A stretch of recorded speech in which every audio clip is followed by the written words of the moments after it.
Oh, great. Now we have to worry about teens using artificial intelligence, AI, to create fake nudes of their classmates. Yeah, that's the next thing you got to worry about. So, you have the gossip mill, the rumor mill, all that crap, the old school kind of bullying and harassment. Now, fake nudes are being created with all this AI crap and the various AI programs and software and... Oh, boy. I mean... Man, if I had to make a fake nude of myself... I'm surprised it took this long. I would have made it something people would want to pass around. Dude, you would make it for yourself? Hang on a minute. Yeah. All right. Oh, yeah. All right, welcome to the MJ Morning Show here on a Tuesday morning. I'm trying to be serious here. Me too. I'd make myself a legend. No, you're not. You stop. Yeah. Yeah, absolutely. Like the black dude sitting down on the side of the bed.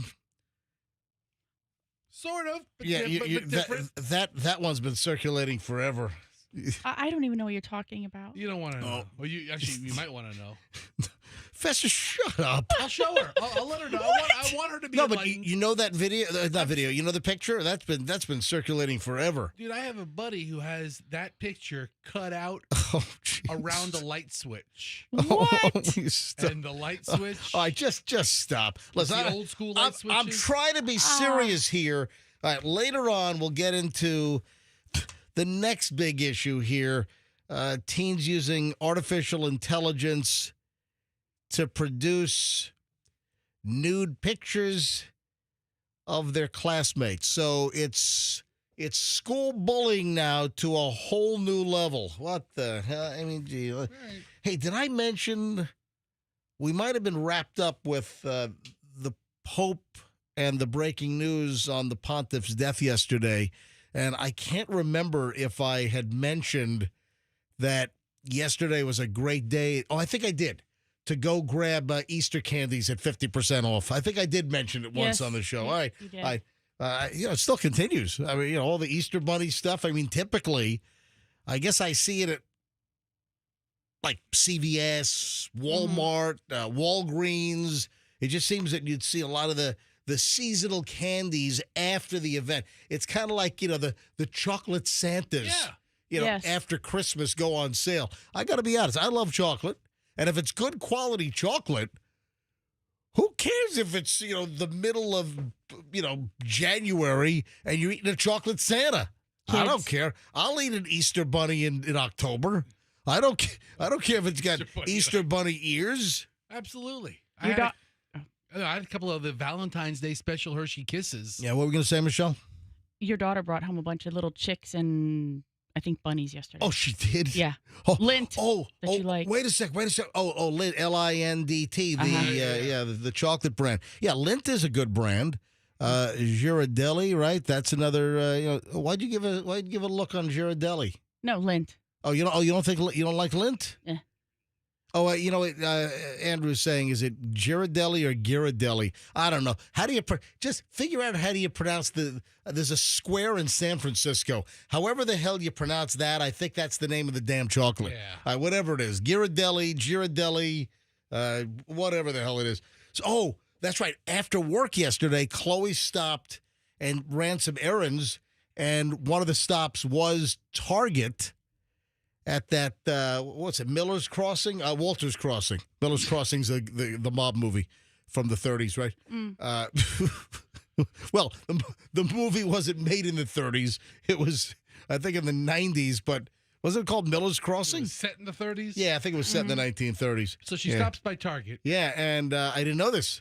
She did bring back a whole bunch of bags. Maybe she took my advice, so she bought the Easter candies at a discount at Target? She did. All right. Well, and she was, look how cute they are. That's what got her. How cute they are. Oh, really? So they weren't cute prior to the expiration of Easter? And they're cute after Easter? I don't know that you went shopping for them before Yeah. Easter. I mean, But were they 50% off? There was some kind of discount. All right. She was all excited because she got Because, them. again, a lot of the seasonal stuff, whether it's the Christmas chocolates or Christmas items, or now Easter passing on Sunday, the stuff's on sale. Ooh, go to their website. What are you on? I went to Linden's. Dude, it's just lint. That's It's disgusting. It's like belly button lint. Oh, It's the gross. worst name Oh ever. man, belly button. That's what they ought to do. Lint, Lindt. It's Swiss chocolate, right? Isn't Is it? I think it is. What country gets off on not pronouncing D's? Yeah. Master Swiss chocolatier since 1845. Oh, that's what they need to do. Lindt, Lindt chocolate needs to have a specialty item where it's Lindt, Lindt with Lint from your belly button. Ugh. Belly button Lindt chocolate. Oh, man. I'm amazed your career in marketing didn't take off. You could have been quite the chocolatier. You know what? You could have been the next Milton Hershey with ideas So like that. they're famous for the gold foil wrapped Easter bunnies with the red bows. Yeah, that's their Right. Easter thing. They have But different colors, but yeah. The way the Easter bunny stands, they could put a belly button on the front of the bunny as it sits and have like lint. Yeah. Oh, it could be factory worker lint. So before each shift, they reach in and they kind of stick their finger and they pull the lint out of their belly button. So it's lint would on. that be enough? I would think you have to source belly button lint from other places. Yeah. If you're going to manufacture chocolate. Yeah, maybe so. Yeah, you're probably right. I mean, I'm just thinking. I'm trying to scale it. You know, it's kind of like the wigs. Don't they source like real human hair from like China and the Philippines or something? I'm not in the wig industry, but Can you I'll look take that your- up? Can you Google that for me? Who is the biggest supplier of human hair? I just I'm afraid it's going to say horses. no, it's like who is the biggest supplier of human hair of human hair? It says India. India is considered a major resource of Reamy hair for many international markets.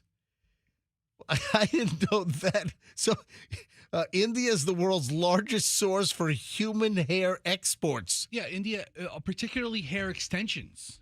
Yeah, that's what I'm talking Yeah. about. I'm talking about hair I extensions. thought you were talking about wigs. Well, I guess I'm talking about all of it. I mean, you know. Is there a difference? Yeah, well, sure. I mean, well, no, but the hair that you would use for extensions, couldn't you use the same hair in wigs? Yeah, I guess. I don't see why not. Listen, man, this is off to a bizarre start. If this is any indication of where we're headed today, this thing's going to be a train wreck dumpster fire of an MJ morning show.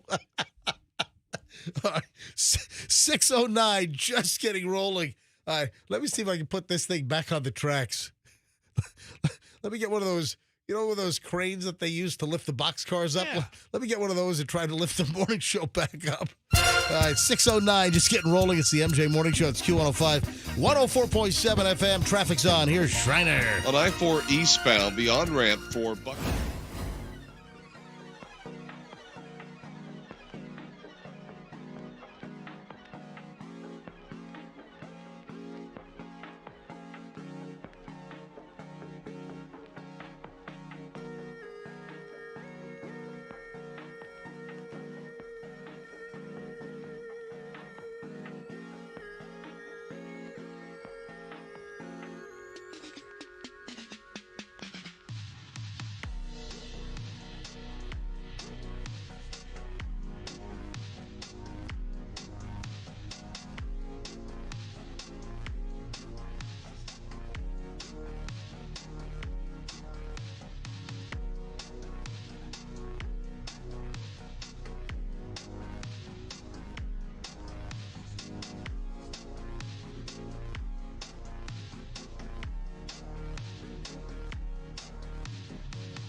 It's 104.7 FM. Hey, folks, MJ here. Fester, Michelle.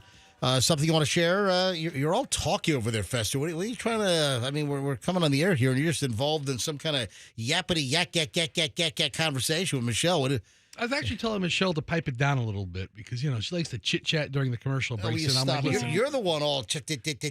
No, I am. She's asking all the questions. So what'd you do for Easter? I'm like, who the hell cares what I did for Easter? That's what this is Tuesday. You asked that on Monday. You should ask that yesterday. Yesterday, You all distracted by the Pope? Yeah, yesterday we were kind of like, getting back to it, and it was Monday. I didn't have a chance to ask Fester how his Easter was and how the kiddies liked their Easter baskets. All right, I've got a rough story here. But this is also, I think, a public service announcement. This is a warning. It's a little bit rough. All right. I'm just tossing out a warning here. Listen, it's not intolerable. I mean, you folks, you'll be fine to hear this, but it's a little bit of a shocker, and it's sort of a cautionary tale that maybe you shouldn't speak to strangers even with a very innocuous 4-word phrase. A guy is walking on a sidewalk, passes another individual, and just utters a common, non-threatening 4-word phrase. And you got the image. Guys walking on the sidewalk. Victim. I'm going to call him victim. Victim. Soon to be victim. Wasn't quite aware that he was the victim just yet. No, this was in a pre-victim stage. Right. This dude about to be victim 1 is walking on a sidewalk. A guy passes going in the opposite direction, and he just says, "How are you doing?" Just passing by. How are you doing? Oh, I hate that question. No, stop it. That's the worst. That's the worst. Do you? That's the worst question you could ask somebody you really don't know or are not invested in. How much do you hate that question, Fester? I mean, how much? I'm not going to, I'm not going to kill a guy. Quit trying to make something out of nothing. You don't hate that question. How you doing? It's one of the worst questions you can ask. Why is that? Because the guy's a total stranger to you. Yeah. You really don't care how he's doing.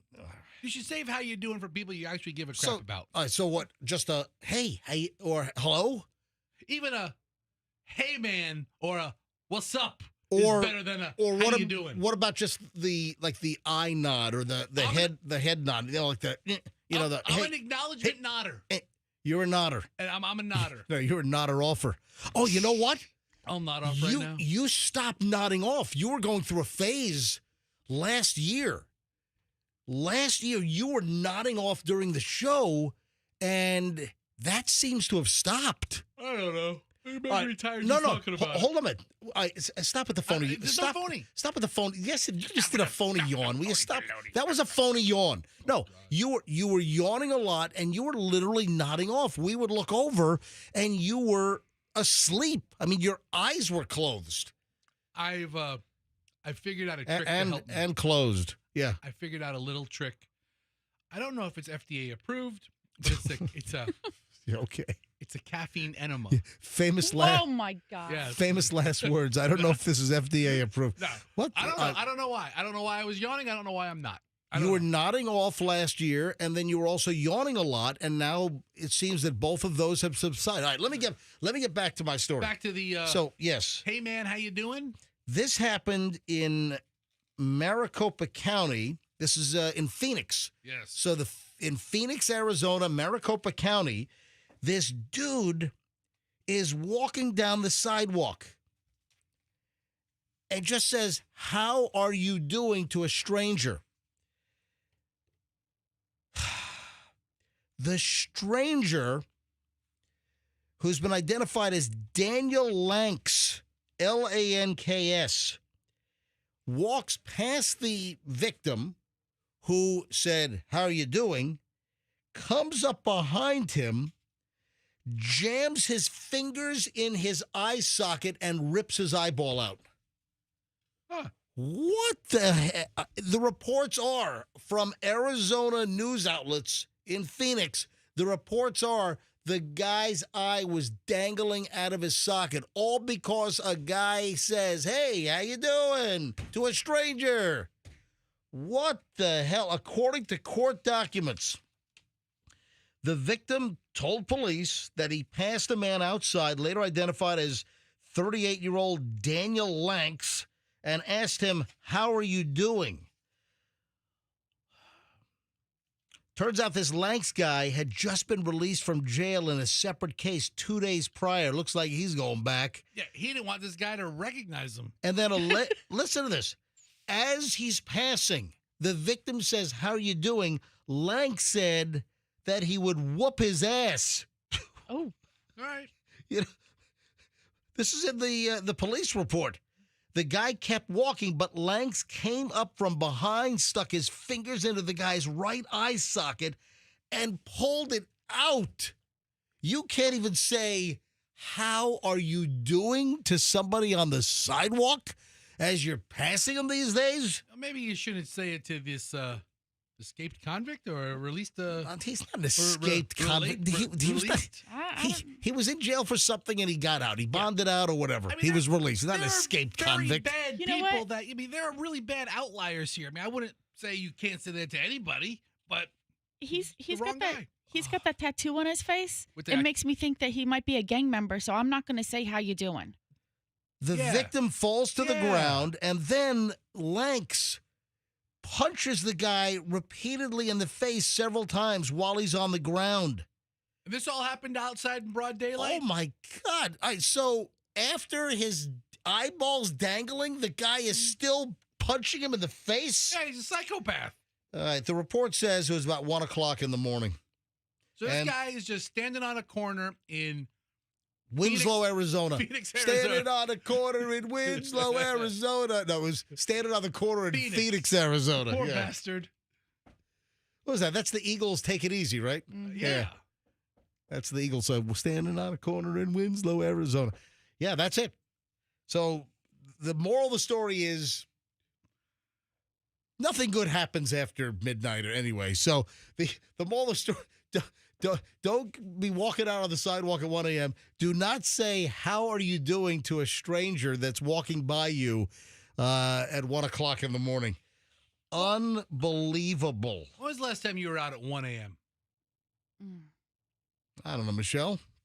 Mm. Can you think? It's a good question. Or walking out amongst people you don't know in a crowd of people at 1 a.m. or 2 a.m.? 18 months ago. All right. Do you have any recollection of the last Yeah, time the last time we went to dinner in New York City, we went to dinner at 11 p.m. or something. That would have been the last time we would have been out, because then we would have been coming home late. when we went to Teresi? Yeah. Oh, yeah. Okay. But that would be the last time I can think of that we were out that late. We had a late reservation. Yeah. That's a tough res to get, and I was able to get 11 p.m. reservation. As You know, we're closing. It's one of the hottest. One of the hottest restaurants in Manhattan. It's a 1-star Michelin Italian restaurant called Teresi. And isn't it the same owners as Carbone, right? That's I think another hottie spotty. So we get an 11 p.m. reservation. I said to the gang, "Hey, I really want to try this restaurant. Hey, does anyone want to go on an 11 p.m. dinner adventure?" And hey, everyone agreed. Michelle and Chloe and Julian, everyone agreed to the 11 p.m. adventure. That's awesome. But no, when you're walking out, when you're walking on the street, you have to have an air of kind of like don't mess with me either Yeah.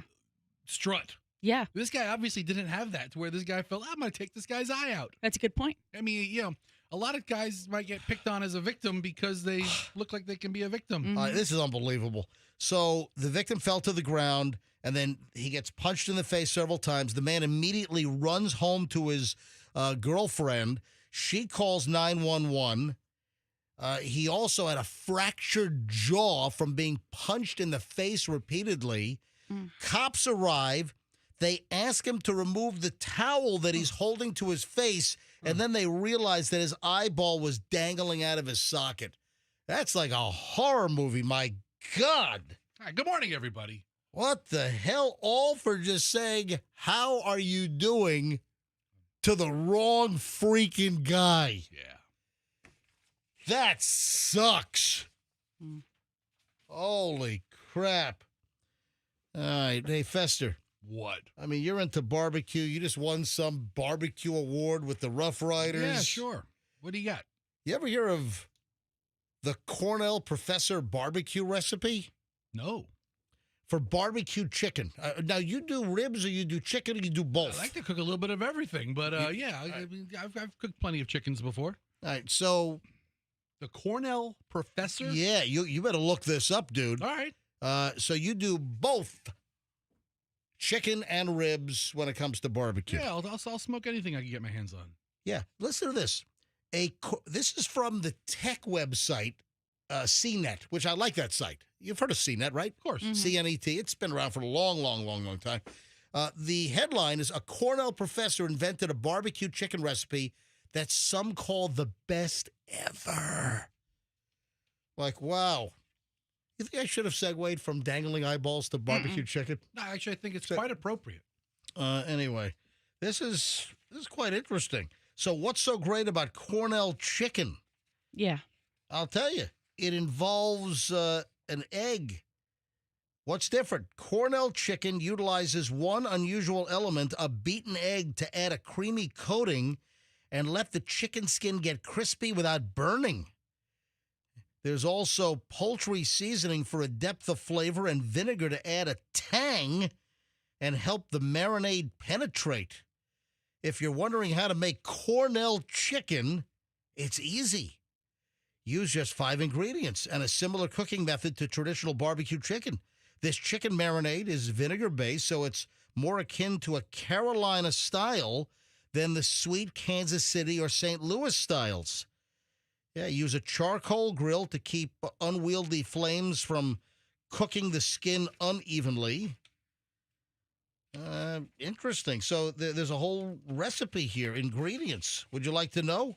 Is this a Bone-in chicken pieces, half-cup vegetable cooking oil, 1 cup apple cider vinegar, 1.5 teaspoon poultry seasoning, 1 beaten egg, salt and pepper to taste. Let the marinade do its thing for at least 3 hours. I think overnight is best, but step 1, beat the egg. Add oil. Beat again. Step 2, whisk together all the ingredients in a bowl. Add the chicken pieces, toss the coat, refrigerate for at least 3 hours and up to 24 hours. There you go. Now we're talking. Then, yeah. Hey, folks, if you're curious, just look up cnet.com. Cornell professor invented a barbecue chicken recipe called the best ever. Cornell chicken. Who would have thunk it? Really? Yeah. I would think that he would have invented something with corn. All right, dude. Cornell's like a really good school, right? Dude, can you just edit yourself and not? Yeah, let's tell more stories about guys getting their eyes ripped out at 6:30. No, I'm talking. Okay, let's not make jokes. Corn, but that's a stupid joke. It's like a 2-year-old joke. Come on. I'm entertaining 2-year-olds here. You understand that? You understand? 2-year-olds are awake and listening. I thought a Cornell professor would have a recipe about corn. I'm only here for easy jokes. That's it. How long did it take you to write that one? You know what? Maybe there's 2 openings on this show, huh? Yeah. The MJ Yeah. and Michelle shows. I can't call you out for an awful, stupid joke. You're kind of being kind of pricky about it. I'm not being pricky about it. It was, if I took a vote right, that was an awful. That was terrible. If your name was Richard, you should have self-censored, and that should have never come out of your mouth. If your name was Richard, you'd be a little pricky right now. All right, 6:33 at the MJ Morning Show. Early morons in the news. Next. Nice, tasty. I don't know if it's as good as the Cornell chicken, but we've got a tasty pile of more. Oh, now you're laughing. Yeah, well, right. I want to try this chicken now. All right, great. All right, why don't you cook it up? You know what, Mr. Award-winning Grill Boy, why don't you bring your little Home Depot grill to the station and make the Cornell chicken for us sometime later this week? How about that? How about that? All right, 6:34. Morons in the News is next on the MJ Morning Show.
And here we go. 641, Morons in the News is on.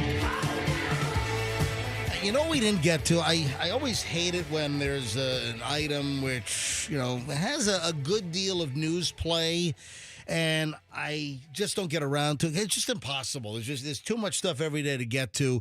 So I'll subscribe here to Better Late Than Never, and it's the creepy Bartow high school football coach. So this story's from last week. Did you see the details on this? I saw the mugshot come out over the weekend, or maybe on Friday afternoon. And he's the head football coach of Bartow High School? Yeah, I think we could have had this last Thursday or Friday. I'm a little late to the story, but again, better late than never. And man, this is morons in the news, creeps in the news. This is what the hell were you thinking in the news? Teacher, also the head football coach at Bartow High School. What's the mascot? Pile of phosphates out there? What is the Bartow phosphates? It is. Yeah. It's a big mound. It's the miners. The mascot. So the teacher, head football coach, accused of voyeurism and inappropriate conduct. Yeah, Grady Judd had a field day on this thing. I saw his little presser. The sheriff's office last Thursday said that Tyler Eden, 31, arrested on charges of lewd offense against a student by an authority figure, lewd and lascivious touching of a minor, and voyeurism. What the hell? According to the Polk County Sheriff's report, an investigation was opened on April 2nd. A parent said that her daughter met with Eden to do some extracurricular work for some community service hours. Detectives learned that Eden had asked the student to help with athletic chores in the locker room to earn service hours. Okay. So was the student in trouble and had to do community service, or is this just part of some project which required community service? I don't know. So the sheriff's office said that during this time, Eden talked to the girl about a teacher who wanted to have sex with him in the locker room. Oh. So the football coach and teacher was then talking about another teacher at school that wanted to have sex with him in the locker room? The football coach and the student. My God. The student came to their locker room to do the community service. Yeah, do the community service. So he's talking with her. So the teacher / football coach is talking to the girl, Right. apparently about a teacher who wanted to have sex with him in the locker room. Okay. Right. That's some nice light conversation while they're doing their picking up some towels. And some... Let me tell you about a teacher that wanted to have sex with me here in the locker room. So the student apparently told him that she didn't want to hear about that. Good call. And he told the student that he was married but still wanted to engage in sexual activity with a teacher. The following day, the student was helping Eden break down boxes when her jacket got caught on something and the zipper broke. The girl asked Eden for a T-shirt to cover herself, and Eden responded by reaching out and unzipping her jacket all the way. What? All right, Coach. Deputy said the girl told him that she was uncomfortable since she was not wearing a shirt underneath the jacket. Eden repeatedly tried to fix the jacket, but eventually handed her a T-shirt. The victim walked into a separate locker room area to change. When she turned around, he was standing right behind her, watching her. He then complimented her on how nice her bra was. And told her repeatedly that there were no cameras in there. All right, Coach. And there was some kind of conversation about a locker room is a great place to have, like, sex because there are no cameras in the locker room. Yeah. Oh, my God. Did you get all the way through the article? Well, I might not have the same one you have. Is there more? Go ahead, Michelle, go ahead and add what you want to add. What's he missing? Well, apparently he was having a discussion with her about what she would like to do. After she graduated, she'd like to go to college and become an OBGYN. And he apparently expressed to her what a great OBGYN because he was, because he liked to perform a certain service on women. Oh my God. Oh. Yeah. All right. I mean, how to destroy your teaching and coaching career. Oh, God. That's just... So he's coaching over at Mulberry High School now, right? No, he's... I mean, move schools here. You can't have this guy at Bartow anymore. I think he's out of the biz. Yeah, 31. That's kind of on the young side to totally torch your career. Well, it's all relative, I Oh, guess. my but God. Yeah, so Grady Judd, he had a presser last week. Again, I'm a little late to this story, but I wanted to get to it. Grady said... It's unconscionable that an educator and coach would engage in this kind of behavior with students. This individual has shown that he cannot be trusted and deserves to face justice for his actions. We commend the Polk County Sheriff's Office. This is the Polk County Superintendent that said that. And, Grady Judd had a presser where he maligned this accused individual. So, wow, what a creepy story. How did that dude think it was going to end? I mean, how, all right, let's say you're going to have some sick, twisted thoughts. Okay, let's not. No, just work with me here. Fester, let's pretend we're going to have some sick, twisted thoughts. All right. Or let's just have them. I don't know. Right, Where's this going to go? All right, let's say you're going to have some sick, twisted, untoward thoughts. I mean, 99% of people, they have the inner voice that says, don't, hang on a minute, let me do the inner voice. Don't do it! Stop! I think your percentage there is a little high. Yeah, I mean, really, a 99 is really, that's why people get in trouble because they don't think ahead. Stop! First of all, I'm glad he didn't get any, physically aggressive with this person. Right. With this victim. And I'm glad he's caught. I'm glad he won't be a problem anymore for the school board now. And does he get labeled or will he be tried and branded a predator? There, I'm sure, is a high likelihood that if he's convicted of these offenses, that he would be labeled a sex offender. Wow. Of sorts. Again, I don't have the statute in front of me, but I'm thinking that I would guess that it's leaning towards some type of what a creep. a label. That is a creepy deal. Absolutely. You work at a school. You're the coach. You're probably the PE teacher there, right? I feel bad about this. I don't. This is not really a morons in the news story. I just feel bad. What is the? I really do. I'm not making light of this. I want to be crystal clear.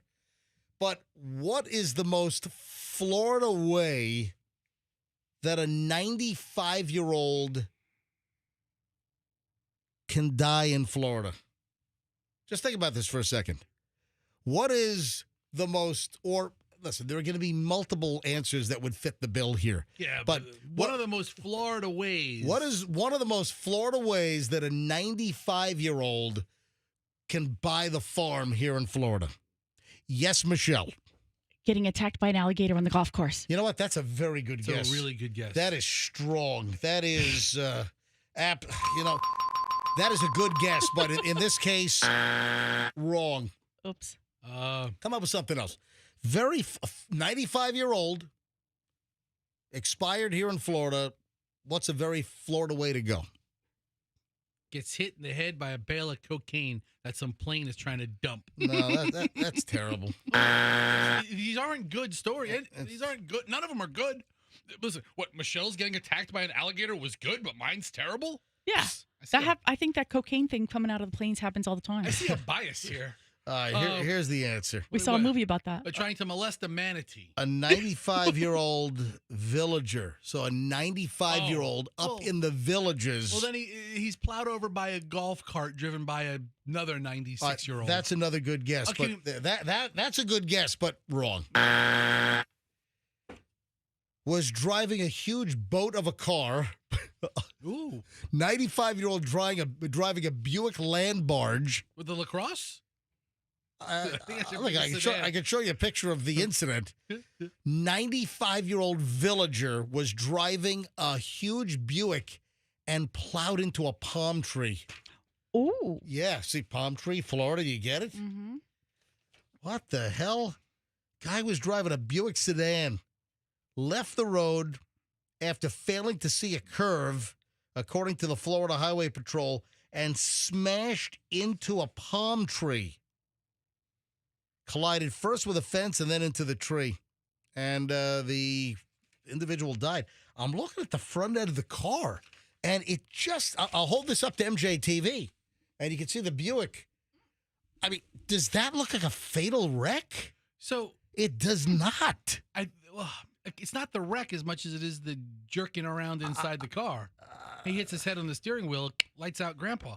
I don't know. It just doesn't look like a fatal wreck to me. Okay, but it startled him. But then died of fright? Yes, yes. But the other thing is, should a 95-year-old be on the road? Okay. Should the family have permitted the 95-year-old father, grandfather, great-grandfather, maybe even a great-great-great-grandfather? You're an ageist. Grandpa, this is your great-great-great-grandson. What is the oldest driver in Florida? Do we have 100-year-olds that are still driving? I mean, should they be on the road? Should this 95-year-old guy should they have been on the road?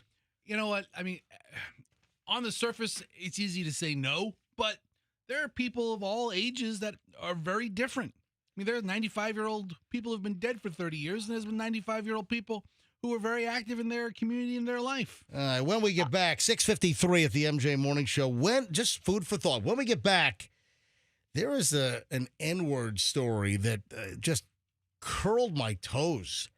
And it's two individuals, and one individual is calling a black woman the N-word repeatedly. The other woman is not white. I mean, we've got like battle of the ethnicities here, and this has gone viral, this video, and it's been sent to me by numerous people. I already saw it. It popped up in one of my reels. And I'm like, what is going on? Andrew, I hope you bleep this thing effectively, but there is an insane N-word story that, I mean, I'm like, what is going on here? All right, that's next here on the MJ Morning Show on Q105. 6:54, stand by.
On 702, it's the MJ Morning Show.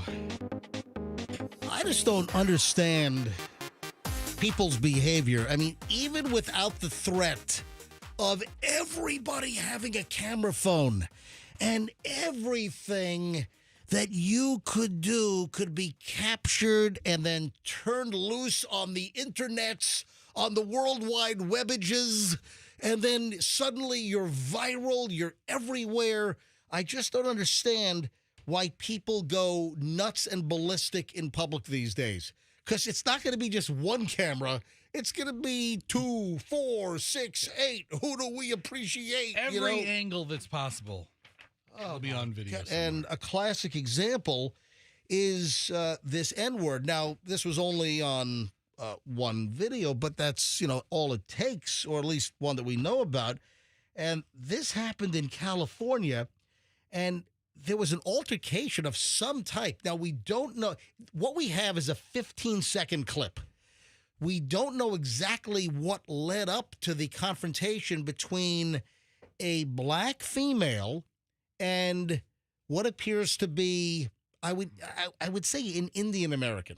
Not American Indian, but, Southeast Asia, of Indian descent from the country of India. Okay. That would be my guess.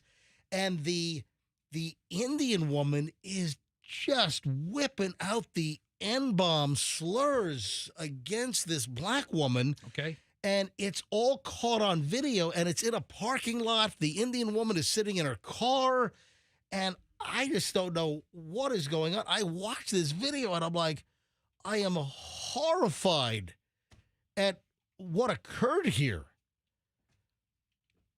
All right, so let me give you the details as we know. Then I'll play the audio. So this is in the Bay Area, so San Francisco area, and the police are investigating the incident in which this, what appears to be an Indian woman, just rips this racist tirade against the black woman. And then it's already gotten like millions and millions of views online. Okay, so it's in Pinole, California. That's the name of the town. Yeah. And It's Pinole. Yeah. So Pinole, and I've never heard of that. Me neither. I've never heard of that I mean, town. I've heard of a lot of the places in and around San Francisco, but I haven't heard of Pinole. And the woman is Fijian. Oh, they've identified her. Oh, she looked like she was Indian.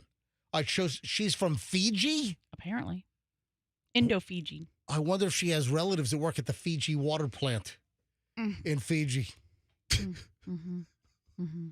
So she's Fijian. Indo-Fijian. All right. See, that's. Thank you for look. That's brand new. All right. So here is the audio, and again, what are we laughing at? Nothing. No, just I don't know what the hell goes through your mind sometimes. Why? I mean, we're talking about something that involves a lot of really harsh language and stereotypes and things that aren't fair to say about particular people and under any circumstances, and you find out she's Fijian and her family must work at the Fijian factory. No, listen. I'm just saying. Yeah. I mean, you called out Fester earlier. It seems a little insensitive. I mean, what's insensitive if she's from Fiji? Sure. What is the biggest export from Fiji? Listen, the biggest export from Fiji is Fiji water. Doesn't matter. That curiously square bottle. All right, okay. That's the biggest export from Fiji. All right, here's you can die on that hill if you want to, man. What are you talking about? There's no dying on a hill. I'm just saying. What are you talking about? I just asked a question. If she's from Fiji, what if she has relatives that work at the Fiji water plant? What's wrong with that? That's news to me. All right, I would have guessed that she would have been like Indian or Pakistani or something. All right, so here we go. This is the unacceptable outburst. I won't out where you bitch. You got me up. I'm sitting going into a asking if you good. Bitch. You been staring Your fake ass eyelashes. I don't give a I don't Get give out of face, you. All those beeps were the N-word. I mean, how many was that? I mean, and there were a couple F-bombs. So the N-word and a couple F-bombs, but mostly N-words. And then she talks about the woman's fake eyelashes and what is going on? And the black woman who's getting attacked with the N-word, she's rolling video on her phone. I mean, it looks like she's holding the phone right in the woman's face, and she continues on the tirade. I mean, you're being recorded. You've now been viewed millions of times on the interwebs. What is wrong with you? So as far as the backstory for this, I don't know if we know everything. 15-second clip. We don't know what really led up to the outburst. Authorities are investigating, and it looks like the investigation is leaning toward a hate crime as well. So due to the nature of the verbal exchange between the involved parties, the incident has been classified as a hate incident and is currently under investigation by the department's Criminal Investigation Bureau, according to the Pinole Police Department in California. Are we saying this damn town right? Pinole? Pinole? I guess. Pinole? Pinole. Never heard of this damn place. But it's awful. Now, the woman in the video, listen to this. I do have this. According to KTVU Television, which is a big local TV station in San Francisco, the woman in the video has not been formally identified, but according to KTVU Television, she was charged earlier this year for repeatedly stealing items from an Ulta beauty store. What the hell? So they know who she is. Yeah, because they got her license plate. What led up to this? Yeah, that's true. That's in the story that the license plate was captured. According to KTVU, the mother of the woman caught on camera is sad and has been crying constantly after learning about the video. So the mother of the woman, who is just blurting out the N-word over and over and over again at this black woman, the mother of the Fijian lady, who also is most likely Fijian. I wonder if she Yes. worked or had relatives that worked in the Fiji water All right, factory. dude, when you think of Fiji, the biggest export out of Fiji is the water, Fiji water. I'm not thinking of the economics. I just think of the beautiful island out there in the water. Yeah, I mean, come on, man. You're half Polish, and all I think about is changing light bulbs. I am but not. I can't say it. I am not I half can't say- Polish. I'm Third? 25%. Apologies. So my ethnicity, going back to the old country, I am like a quarter Russian, a quarter German, a quarter Polish, and a quarter Hungarian. That's the ethnic. So hold on, Andrew, go ahead. Could you please give us the proper pronunciation? Pinole. So it is Pinole. Okay. I mean, I didn't think Sounds- we were that, That's what I told you. We had it correct. Dirty. none of us thought we were that far off. No, I mean, we were right. Andrew said we were right. Yeah, No, we were right. It's Pinole, California. Okay. Sounds dirty, doesn't it? Go to see the urologist. Got a problem with the Pinole. That's what I mean, that's- Hey, why don't you pull out the old pinole over here, huh? Go to see Dr. Malcolm Root, a famous Tampa Bay urologist. Yeah, Dr. Root, I got a problem with the Pinole. Yes, you do, sir. Pinole. That's All right. what it's. What an awful story. But again, don't use ethnic slurs and call someone the N-word, but also, when are people going to learn that if you behave badly in public in 2025, really going back to what? Probably 2007, 2006? But what happened before this? I mean, here's the thing. You have a 15-second video. Yeah.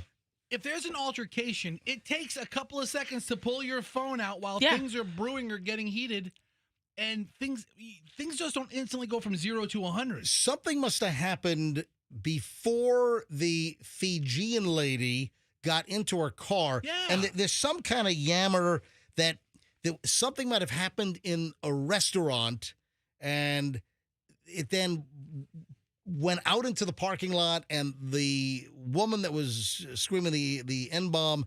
Natasha. They've identified her Yeah. as Natasha now? Natasha Chand or Shand, All right, C-H-A-N-D. All right, so this is new. All right, so that's brand. Michelle just found an update. So And she now doesn't exactly have a Natasha. Fijian accent. Yeah. I mean, it's like me getting into trouble on a video. Some random Italian man. You know, I mean, she's. So You know, it's- the reports are that some kind of altercation occurred behind a restaurant. The restaurant owner told another TV station, NBC, in the San Francisco Bay Area, that a bartender saw the woman in the video at the bar by herself where she ordered food but no alcohol. The staff member said the woman was at the bar for about 10 minutes before leaving, soon after police arrived and pulled into the parking lot. So we don't know exactly what the confrontation was, but it turned ugly. And this woman's life is going to be changed forever because she was captured on video with this racial N-word outburst.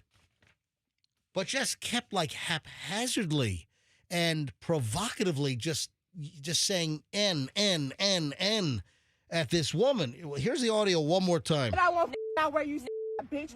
You got me up. I'm sitting going into a asking if you good. Bitch, You been staring. your fake ass eyelashes. I don't you give a. fucking- I don't Get give out of face, you. All right. I wonder how long those eyelashes were. I've seen some ridiculous eyelashes. Have you seen the eyelashes that come like 3 inches off your face? I mean, they're so large that she pointed them out. I mean, she knew. So it must have been pretty big. Hey, this is rough. A woman pays a plumber $1,266 to get a faucet replaced. Okay. Then she finds the exact same faucet on Amazon for $47. What? Yeah, that's woman, you got ripped off. Yeah. $1,266 bill from a plumber. She found the exact same faucet on Amazon for $47. Okay. All right, let's say you got the faucet, the plumber. Let's say the plumber marks the faucet up 100%. That would bring your faucet to, let's say, $100. $100 for materials. Round it off. $100. And then labor. I mean, what? Maybe $250, total. This whole thing, she should have been in the whole gig for maybe $350. So one of the comments online was, I'm a plumber, and yes, you absolutely got ripped off. I would have charged you $350 plus tax, and that includes the faucet. Please post the company and call them out. Why? Because they put a price in front of somebody and the person agreed to it? Well, hold on. We don't know if the price was put in front at first, or if the price was hostage at the end. Or if the price was a surprise. Well, then if we don't know, then we don't know. But there are some people that don't ask up front what something's going to cost. You always should do that. You should always. Okay, that's on them. Yeah. I mean, what are you going to let somebody come and do work in your house, and then at the end of the day, what if he said it's $12,000? She just writes the check. Okay, here you go. It looks like a $12,000. really nice faucet job there. I Here's mean, your check. Come on. Yeah. Okay. Great. Let's call this guy out. Why? Big deal. Oh, I'm not. So I don't know which side you're on. Yeah. What? You don't know what side I'm on. Are you thinking she got ripped off, or you thinking she should have been a better customer? No, I think it should have cost more. I think it should have been $2,000. No, of course she got ripped off. Okay, but that's on her. Yeah. It's not the deal. It's not the plumber's fault. Hold on. It's not the plumber. You have a plumber that is clearly ripping the person off, and you don't think it's the plumber's fault? He's entitled to make a buck. Wait a minute. He put his price out there. Yeah. Hold on. We don't know if the price was. That's the point.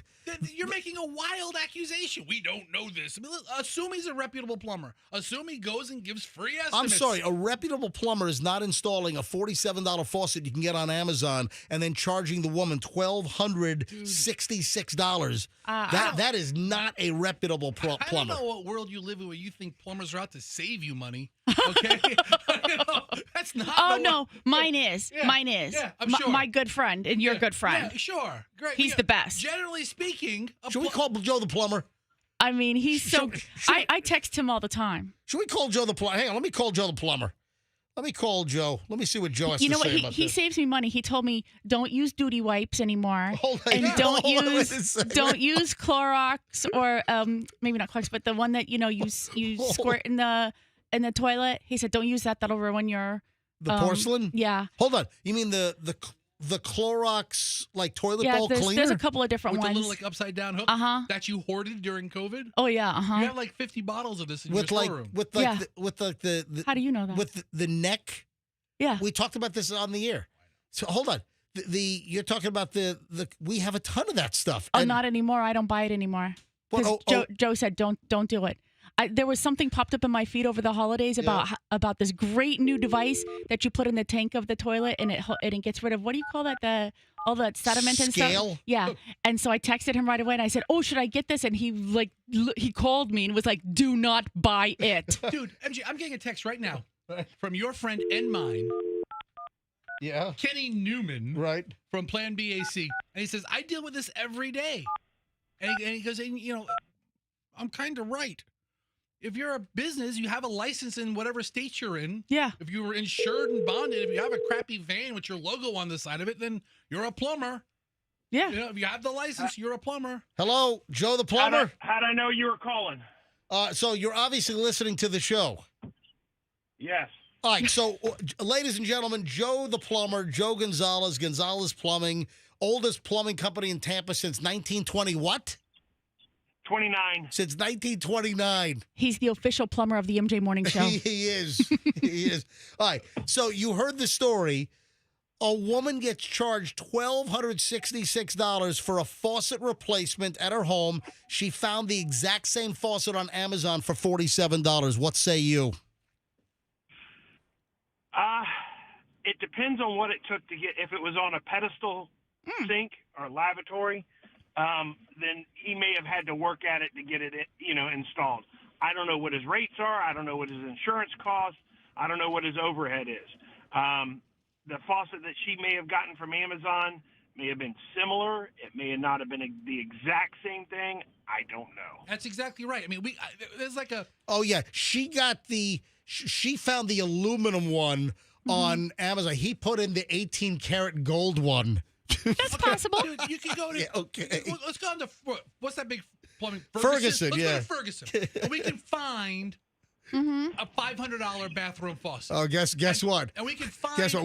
We need a new kitchen faucet. We found a $2,500 kitchen faucet, which I'm like, Michelle, we're not spending $2,500 on a kitchen faucet. Great. Then I can Yeah. find one on Temu.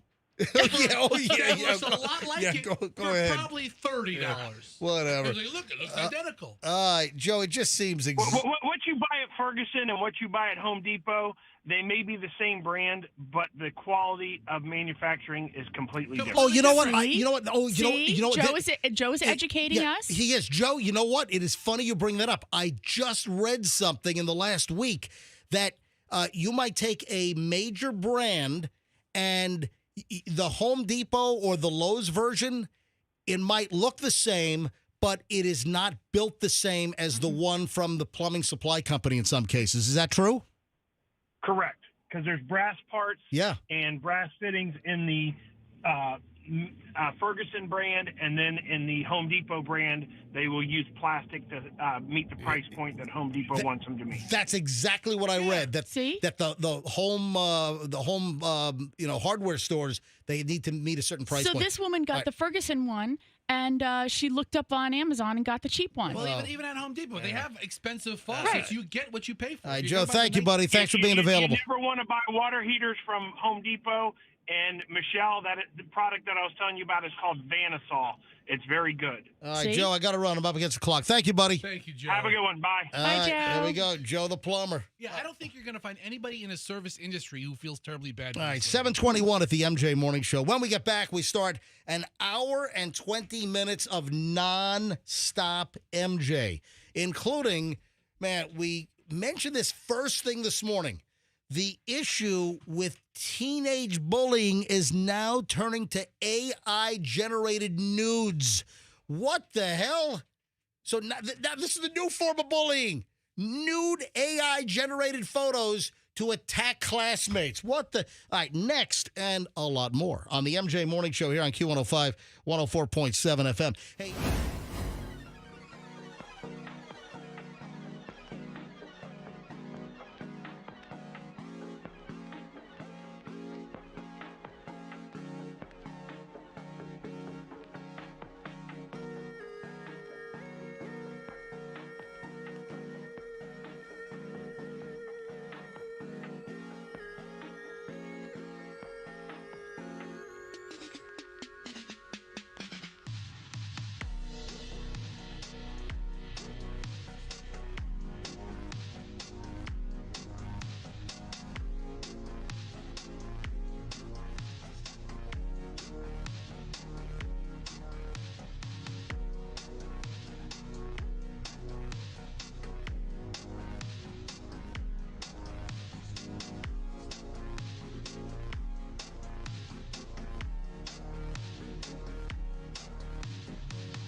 1 hour, 20 minutes of nonstop MJ starts now, and you never get less. You never get exactly 1 hour, 20 minutes. You always get more. We're also about 30 minutes away from the Cash Kitty. The Cash Kitty and your shot at $1,000 happens at 8 o'clock. It is now 7:29. We're almost at 7:30, and the Cash Kitty appears at 8 a.m. I'll have the new word for you, give you the text line, and you could win $1,000 in just a few minutes. So Cash Kitty happens at 8 a.m., then at 10 a.m., 12 noon, 3 p.m., and 5 p.m. That's when the Cash Kitty is around. All right, now we have something else that the kids have to worry about. I mean, technology, I'm telling you, technology can be great. Technology can suck. You know, I got to be honest. I think that I would like to be back in the 80s. I just think that just life, it just felt a whole lot simpler, just seemed better. You know, just transport me to like 1985, 1986. Just lock me in. You know, just lock me in there. And I'm fine. I think maybe that's what I was like, maybe the happiest. I mean, does that make any sense? Everybody is too accessible these days. You know, I mean, before you'd leave work, there's no way to call you in the car, you know? And listen to this garbage that teenagers are now using AI to create fake nudes of classmates. This is bullying now to a whole different level. So now this is what you have to worry about. You know, we've heard about this this is not new. We've heard about the so-called deepfakes. Deepfake pictures, deepfake videos, and the software, the computer programs these days, the ability to create these deepfakes, it's nuts. You've seen, hey, Andrew, did we pull the audio bite that Fester had of Trump talking about the MJ Morning Show? Do we have that audio? Did you pull that, Andrew? Yes or no? Thumbs up or thumbs down? All right. I can pull it back up. All right, do you have it? Where do you have that handy? Yeah. All right, see if we can find that. So Fester, okay, hold on, we have it. So Fester sends me, this is like 2 weeks ago, and I had it in the pile. I just never got around to it. I just thought of this.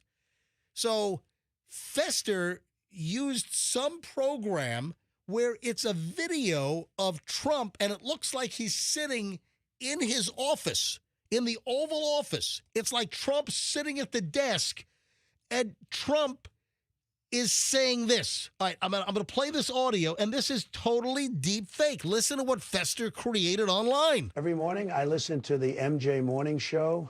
MJ is just fantastic. He is really terrific. And Fester, well, he is huge. I mean, hugely huge. He's a really fat person, very unhealthy, but let me tell you something. That MJ is really great, and of course Fester, just a really fat slob.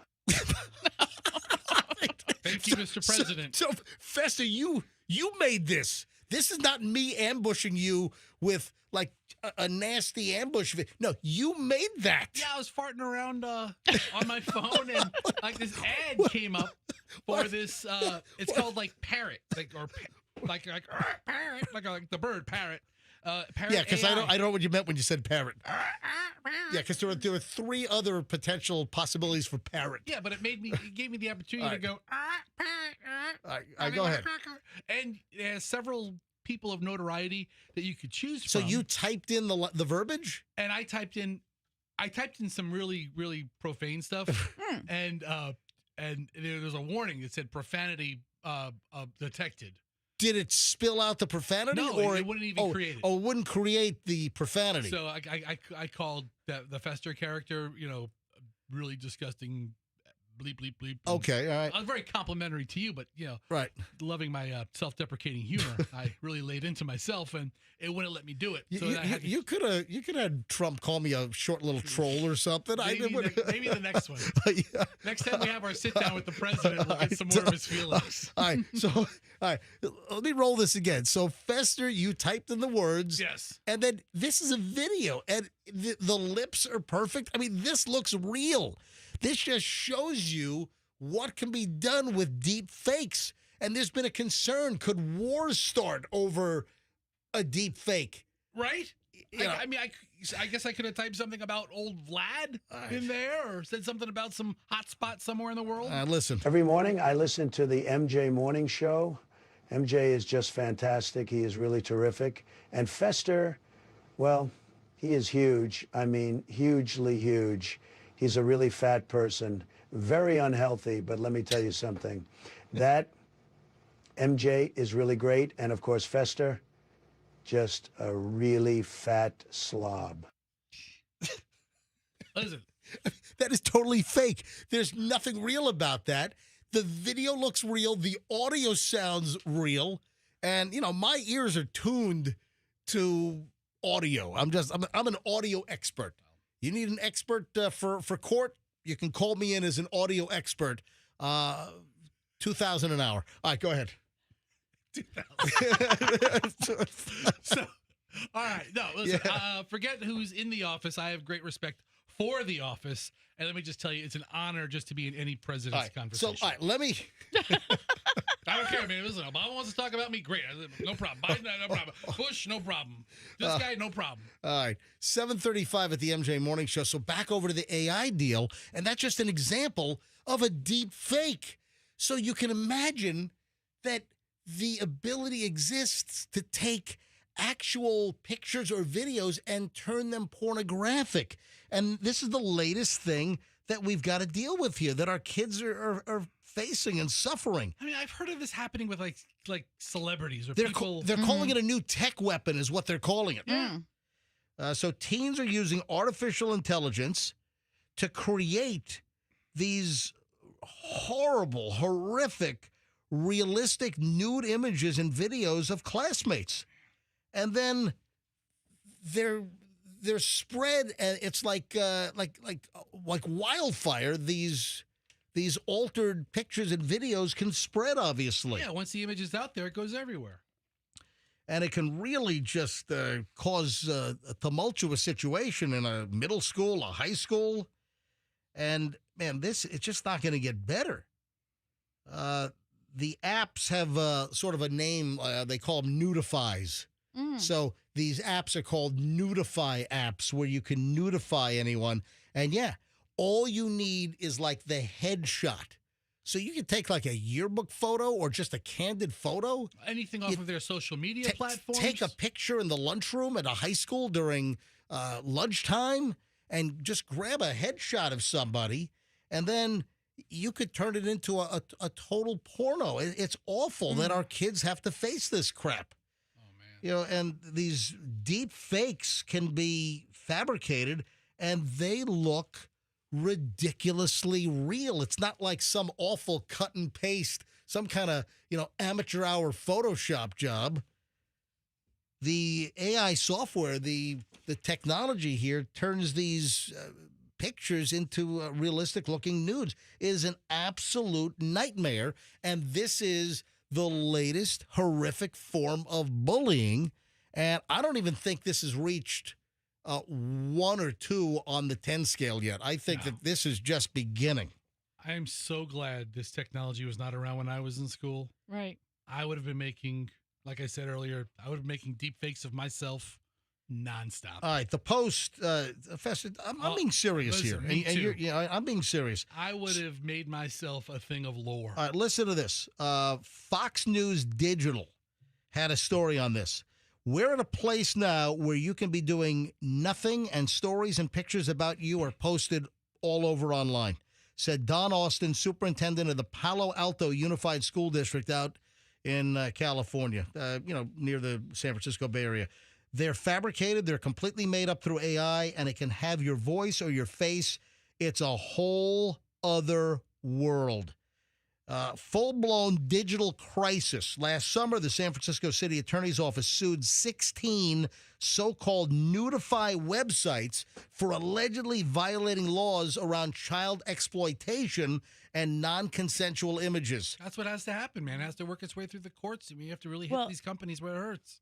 There is a law in New Jersey that people who use that will be fined, and it's like they're breaking the law. That you ought to be jailed. Yeah. Also, if you take a picture of, let's stick with the high school bullying or middle high school bullying, and you take somebody's image, and if you put it in a pornographic scene, you take their face and you have the AI, that ought to be considered the creation of child pornography. I mean, they ought to throw the book at you. And every state needs to visit this. Every single, yes. In New Jersey, you can collect up to $1,000 per sharing, or per image, right, up to $30,000. Well, in February, the U.S. Senate unanimously passed a bill to criminalize publishing or even threatening to publish non-consensual AI deep porn. But I guess so. The Senate passed it. I don't think it's gotten through the House. And then it would have to be signed by the president. But I'm all for trying to figure out how to severely penalize individuals that try to pull this crap off, because this is awful. Well, the other consideration is that when they do that with somebody who is less than a certain age, it can be perhaps considered kiddie porn. Right, because now they're creating the face with that. That's what I just said. Exactly right. Yeah, I brought that up. So that, I mean, that would then constitute perhaps, like in the state of Florida, definitely breaking, or even the federal law. I don't recall off the top of my head. If the image got specifically transferred across state lines, and the feds are involved. This ought to be criminalized federally, and every state needs to deal with this new world of artificial intelligence and these computer programs, and the fact that these deep fake programs are getting so good and they can be so nefariously used. All right, tell me if you believe this for 2 seconds. Michelle, I know you saw this. I think we all saw this. George Clooney says that he's never had a fight with his wife. Get out of here. Why would he have a fight with her? Yeah, come on. I mean, what would they have to fight about? What's for dinner? Couples have disagreements. What are they going to disagree about? Yeah, I mean, okay. I mean, I think there are some couples out there, as freaky as this might sound, who just don't disagree about stuff, or they're so easygoing about it. It really doesn't matter what we're doing tonight for dinner. They're going to disagree about spending the summer on Lake Como. All right, listen. No, let's go to the mountains. Okay. All right, Michelle, are you being serious? You think that Yeah. it's feasible a couple never fights? I'm just looking at the two of them. What would they have to disagree about? There's like nothing for them to disagree about. And she is a really good attorney. So I'm sure she How do probably. you know? How do you know she's a really good attorney? She's very well respected, All right. globally. Yeah, Emil is a very competent attorney. I think she just got hired at It's a mall.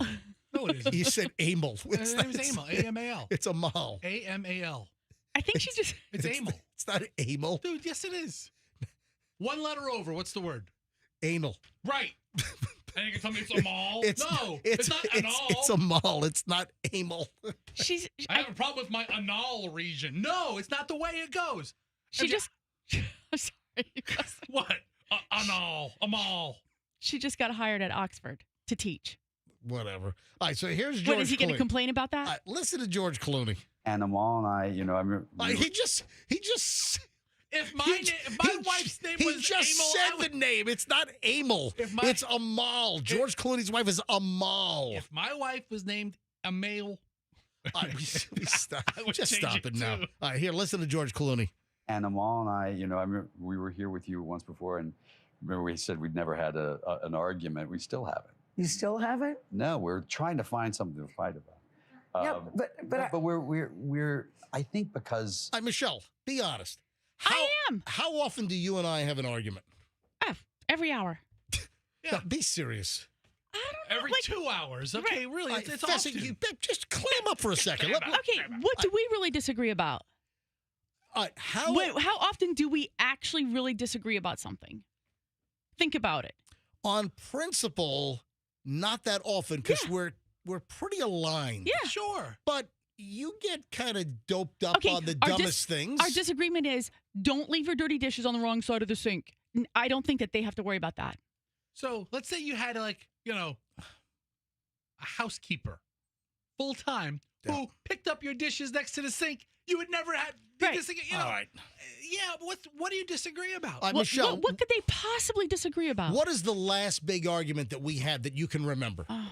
The last big one where like you didn't talk to me for a couple of days or threatened to divorce me. Look, I can't even think of one. Yeah, seriously. So, I mean, and that's on our level. All right, well, but we've had fights. We probably This morning when you dragged me in here, I mean, yeah, you strapped me in to the car. Whoa, hey, Well, you're not going anywhere now, Missy. They've been married for 11 years. They got married in 2014, and they've never had a fight. Come on. what do you think they disagreed about? Where to have the wedding or what type of flowers were going to be there? I mean, come on. I think we should get chicken tonight. How do you feel about that?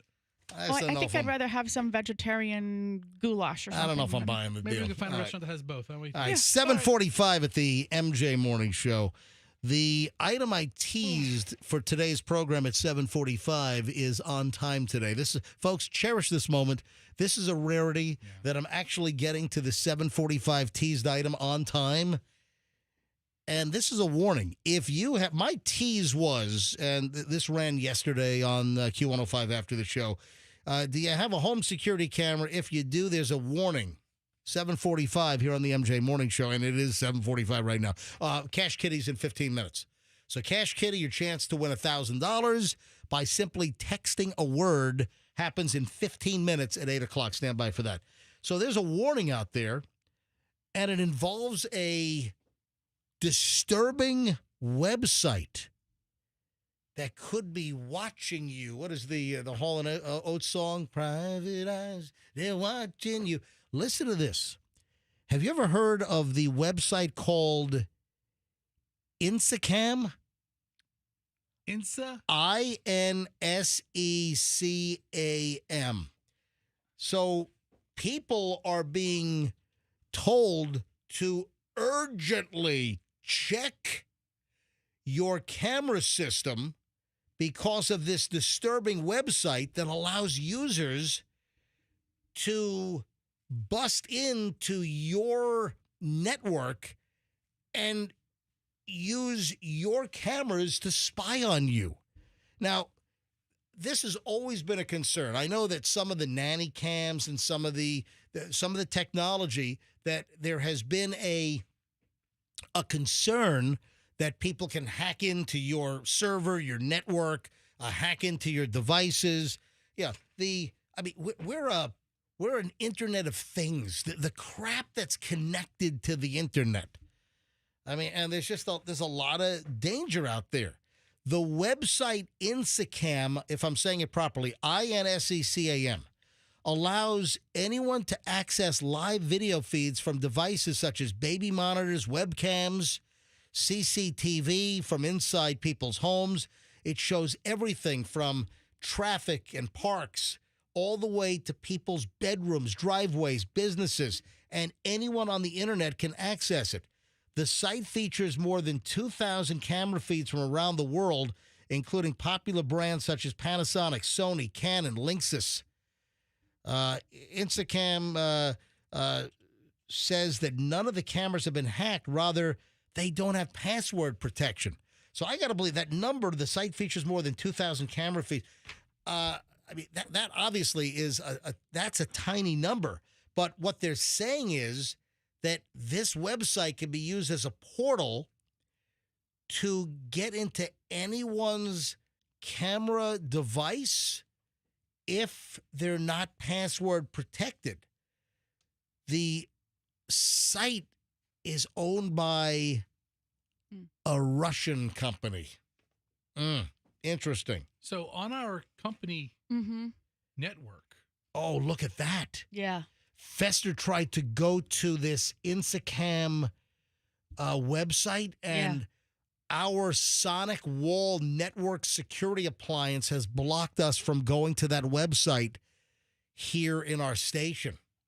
And it says we can't. I don't think we can get to the Florida lottery either. I think they blocked like gambling sites as well. It says connection initiated toward country, and it says the Russian Federation. Oh, wow. Yeah, so I wonder if our systems are just blocking any connections to like Russian URLs. Wow. It's like I'll have to pull this up at the public library. So the website Instacam allows anyone access to these live feeds. Instacam describes itself as the world's biggest directory of online surveillance security cameras. The website even provides the latitude and longitude coordinates for the addresses. Despite the obvious invasion of privacy, Instacam claims only people who haven't changed the password to their security camera will have their footage streamed online. Yeah, that number of 2,000, that's got to be ridiculously low. So this website apparently allows you to search and hunt cameras that are on the internet that do not have a firewall or a password protection. All right, just heads up, folks. I would do some research on this. I would check out this Instacam, INSECAM, and I would make sure that your devices are password protected. They're behind a firewall, that you don't have some, default admin, or, some password, 1234 is your password. Or it appears that there's just plenty of stuff out there that there's just no password protection initiated at all. So just a little heads up, little warning. Hey, Michelle, do you know people, and this is, I'm aiming this toward you because this would be more up your alley than my alley or I think Fester's alley, but have you ever heard of people that are addicted to lip balm? No. The people that are addicted to just creams and balms and the crap that they put on their lips? No. You know what? I've seen people do. You've never seen somebody that is always applying stuff to their lips? This is a thing. Okay. I carry lip balm with me just because I feel like I need, stuff, but I'm not applying it incessantly. Yeah. So I carry lip balm too. I right now. I went in my bag. I carry a thing of tuba. Oh, that's all the noise you were making? Yeah, I went to my bag. Fester likes what? Carmex? Carmex. You know who got me on Carmex? BJ. Yeah. Yeah. Well, the old little finger rub one. So BJ, the old MJ and BJ morning show, BJ had a couple of weird habits. He had a salt shaker in his office. He would just take a salt shaker and just shake salt in his mouth all day. Oh, actually, he would take the salt, shake it in the palm of his hand, and then lick his palm. Well, he had to lick the palm first to get the salt to stick, but then he'd lick it again. But he would go through a salt shaker a month. Andrew, put Michelle on MJTV right now, would you please? You're applying. As I'm doing this story, what are you applying? Lipstick. Do it again. Little bit of lipstick. Look at Michelle's applying lipstick right now on MJTV. So and then Fester's putting Carmex on. I carry lip balm all the time, but I don't put it on to where... You know what? Carmex ought to give away Carmex. I always thought that. What a natural tie-in of two really great products. Come to CarMax. If you're looking for a used car, if you come to CarMax, we'll help your lips out and give you some Carmex at CarMax. No haggle pricing, except we can negotiate how many tubes of Carmex we give you. Jeez. Would you do it for that price and 4 tubes of Carmex? Yeah. So that's a long time you've been using that stuff, like 25 years now. I love this. And it's a good product, but I don't addicted. What are you talking about? Like it's going to get in your mustache. I'm telling you, there are people that are addicted to applying crap to their lips. And there are people that carry around and they have a fear of running out. There are people that have a fear of not having the lip balm available when they need to put it on the lips. I've seen people, I've worked with people that just are always applying crap. Hold on a minute. People are calling in unsolicited.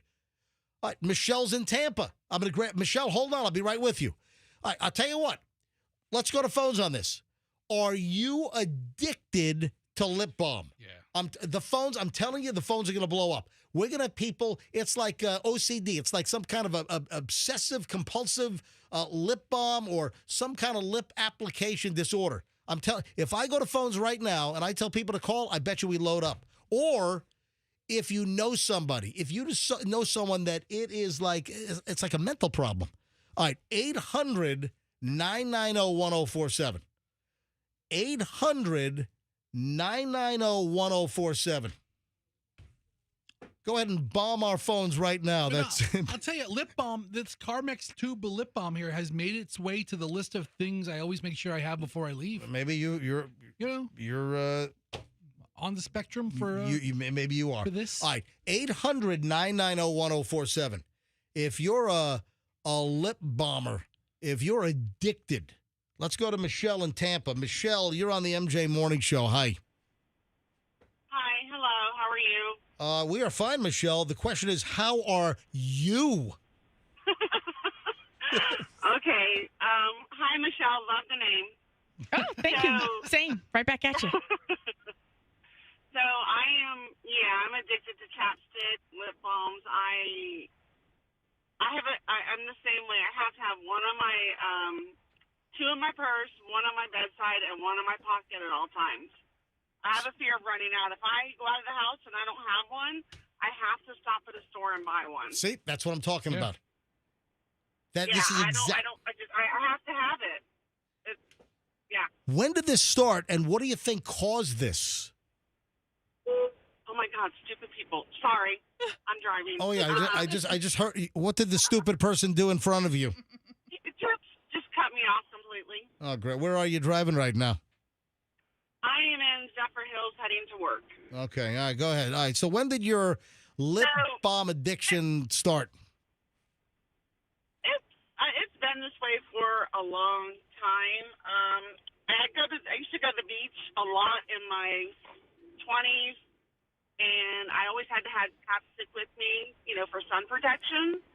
And I want to say it probably started then, because I used to always put it on under lipstick, and then when I would take the lipstick off, just had to have it with me.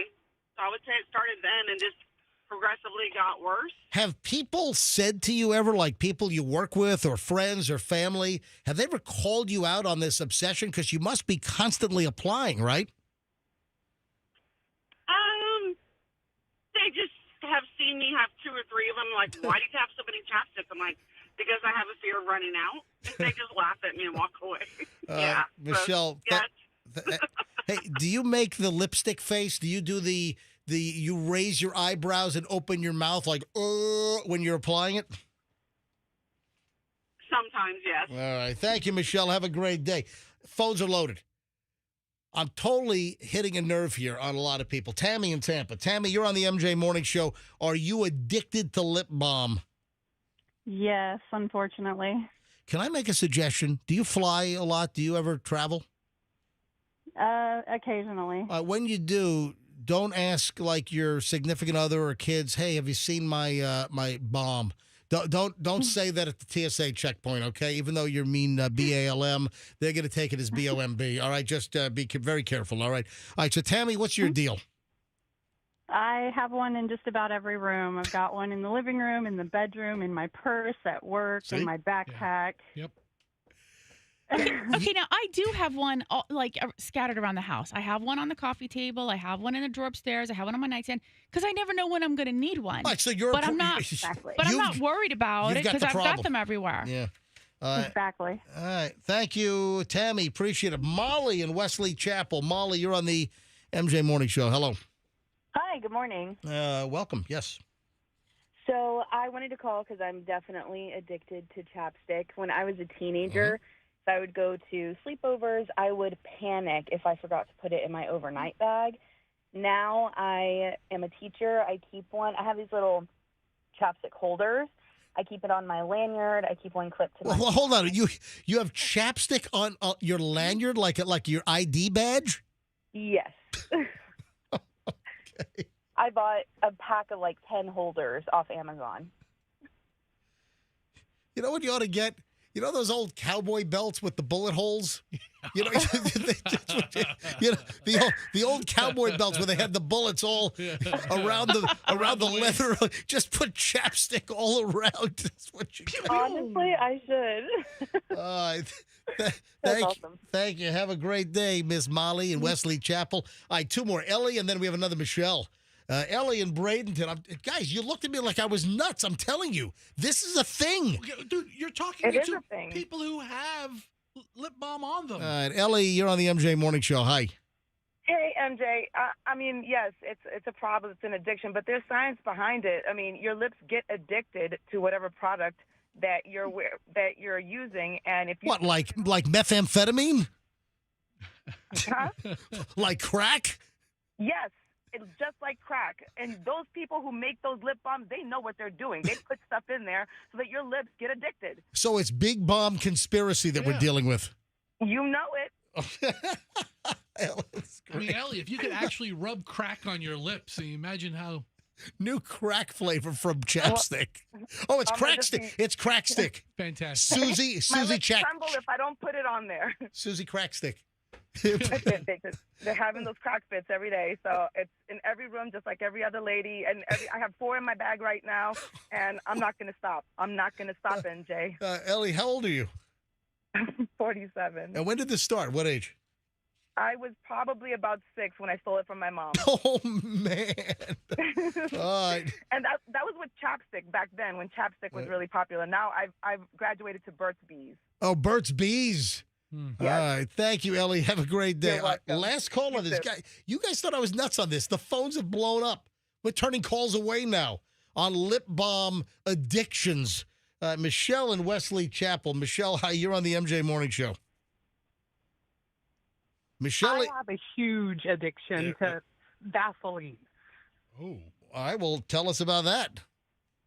Yeah, so I keep a tub by my bed. I keep some at work. I keep small ones in my purse. I literally will freak out if I do not have something for my lips. So, and I'm kind of a snob to it. Like, I want Vaseline. Carmex would be my next up. Yeah, just a complete addiction to it, and everybody laughs about it. All right. Thank you. I appreciate it, Michelle. The only thing she does is just puts it on her lips. All right. Andrew says I got to take one more. Kay in Riverview. Kay, you're on the, it's 8 o'clock. Hold on a sec. 8 o'clock. Let me do the cash kitty quickly. Ladies and gentlemen, your shot at $1,000 happens right now. All it takes is a few seconds for you to text entry to 45911. So text the word entry, ENTRY, nationwide to 45911. Do it before 8:25, and you got a shot to win $1,000.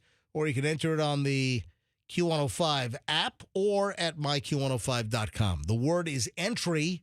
Text the word entry nationwide right now to 45911. Good luck. You could be the next $1,000 winner. Then another chance happens at 10 a.m. right after we close down the show. Kay is in Riverview. Kay, all right, last call on this. You're on the MJ Morning Show. Hi. Good morning. Hey, I just wanted to tell you that your caller who said they're compelled to use it is because petroleum actually dries your lips out. So if you're using a lip balm product that contains petroleum of any sort, it will actually compel you to put more on because it dries your skin out. Petroleum dries your skin out. Yes, it keeps it moist for the moment, but if you look it up, there's studies that have been done that actually show. My dermatologist is the one who told me stop using it. Oh, no, it's another big oil petroleum conspiracy. Yeah. Yep.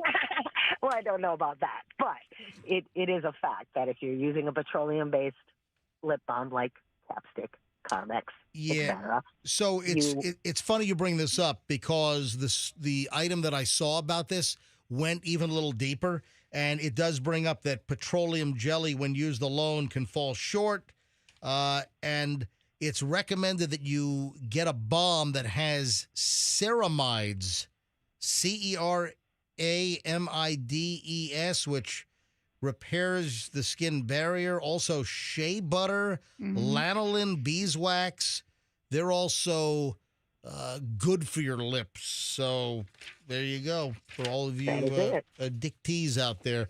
All right. Thank you. Have a great one, Kay. You too. Bye. All right. You guys looked at me like I had a cyclops eye in my head, and here, look at the phones. They blew up. Dude, we believe you, man. Yeah. We have the tubes with us on our person. Yeah. I realize that. All right. Hey, have you seen Fester? You saw it because you sent me this. I saw this independently. Fester sent this to me. There are these twins in Australia. Oh my God, I love these two. All right, what the hell, Michelle? You haven't seen this yet. I don't think so. This is insane. It is. It might be the craziest thing I've ever seen in my life. What is going on? So these Australian identical twins, I mean, you look at them, they're identical. I mean, you've got, fraternal twins. Obviously, they look different many times. You've got identical twins where, I mean, they look really close, but, you can tell the subtleties. But these twins, these are twin women from Australia, and they are identical. They're even dressed exactly the same. Amazing. But that is not even the amazing part. And it's kind of a sad story, right? They're carjacked. Yeah. They get carjacked, and then they're getting interviewed by some Channel 10 in Australia. And this whole thing is going viral. They gave an interview to a local news outlet, and they're telling the story about this armed carjacker that carjacked them. It's Bridget Powers and Paula Powers. They are totally freaking identical twins. And believe it or not, the carjacking happened on a road called Steve Irwin Way. I mean, oh no. They were carjacked by a Stingray. Yeah, listen, I'm sure there's a lot of roads named after Steve Irwin over there. They were carjacked at Stingray Barb Point. Oh, crikey. Yeah, oh, crikey is right. You got to hear this. The voices are identical. The way they speak is identical. They speak over each other. They are speaking the same exact words at the same time. Michelle, it's like synchronized speaking. I'm like this can't be real. There's no way this is real. All right, so let me play. This is an intro from the reporter or the anchor at Channel 10 in Australia. Listen to this. Witnesses are recounting some of the drama that unfolded on the Sunshine Coast this afternoon. Two sisters have told how their mother and man raced to help when the carjacked SUV rolled on Steve Irwin Way, only to find the gun-wielding car thief emerging from the wreck. Here's some of what they had to say. Oh, crikey. All right, these are the two twins. You're not going to believe this. And one guy, he was up there with our mum, and he went up there, and he was coming back down towards us, and he goes, "Run, he's got a gun." And our heart started to pound, and I said, "Oh, Mum, where's Mum?" And poor mum was stuck up there, but apparently our brave mum, she goes, "Are you all right?" Because he had all blood all over his face. And he goes, "I'll shoot you." She goes, "Hey, I'm here to help." And Mum distracted him to make him look the other way, and he looked the other way, and Mum ran. What is going on here? Behind the fence. And the guy goes to her, "I'll find you and I'll shoot you." All I was thinking about when we were running, I hope he doesn't fire. Yeah, we were so blessed. What is going on? They don't even recognize that they're talking. It's like it's so. It must just happen all the time, It's right? so Like natural, for these yeah. two. And they're identical words. I think like the one girl is trying to guess certain words. Right. Like she's a nanosecond behind. All right, but so sometimes they're exactly in sync. It's incredible. And then other times one is like a nanosecond behind, like a slight delay. Oh, man. But they look exactly the same. They're wearing like an Easter getup. They're wearing What do nurses wear? What are those like called? it's almost like a scrub. Yeah, scrub. It's almost Yeah, like they yeah, wear yeah. like it's like they're wearing Easter bunny scrubs. I mean, it's appropriate this week, I guess, but you know, Look, they're even wearing the same damn chain. They Look seem- at the jewelry they're wearing. They're wearing the same exact necklace. their hair is done the same. Their way. earrings are the same. I mean, these are identical to the T. And they're talking at the same time in unison, in sync. They probably live together. It makes things easier. They just all have the same, clothes, the same jewelry. Just who cares? Like, there's no mismatching of anything. Do you think they've ever been with a guy? I'm about to say. I don't Well, they're not connected. they're not conjoined. I never said they were conjoined Well, that's twins. what you're kind of. No, I'm not. You're headed there. Hold on, Michelle. Those are two completely different fantasies. It's Those are two completely different ones. It's not a fantasy. For me, it is, and All I right. will add this to the list. It's the audio is unbelievable. All right, speaking of fantasies, it's a good segue. Thank you, Fester. Now I'm just thinking about girls connected. Do you know what a fictosexual is?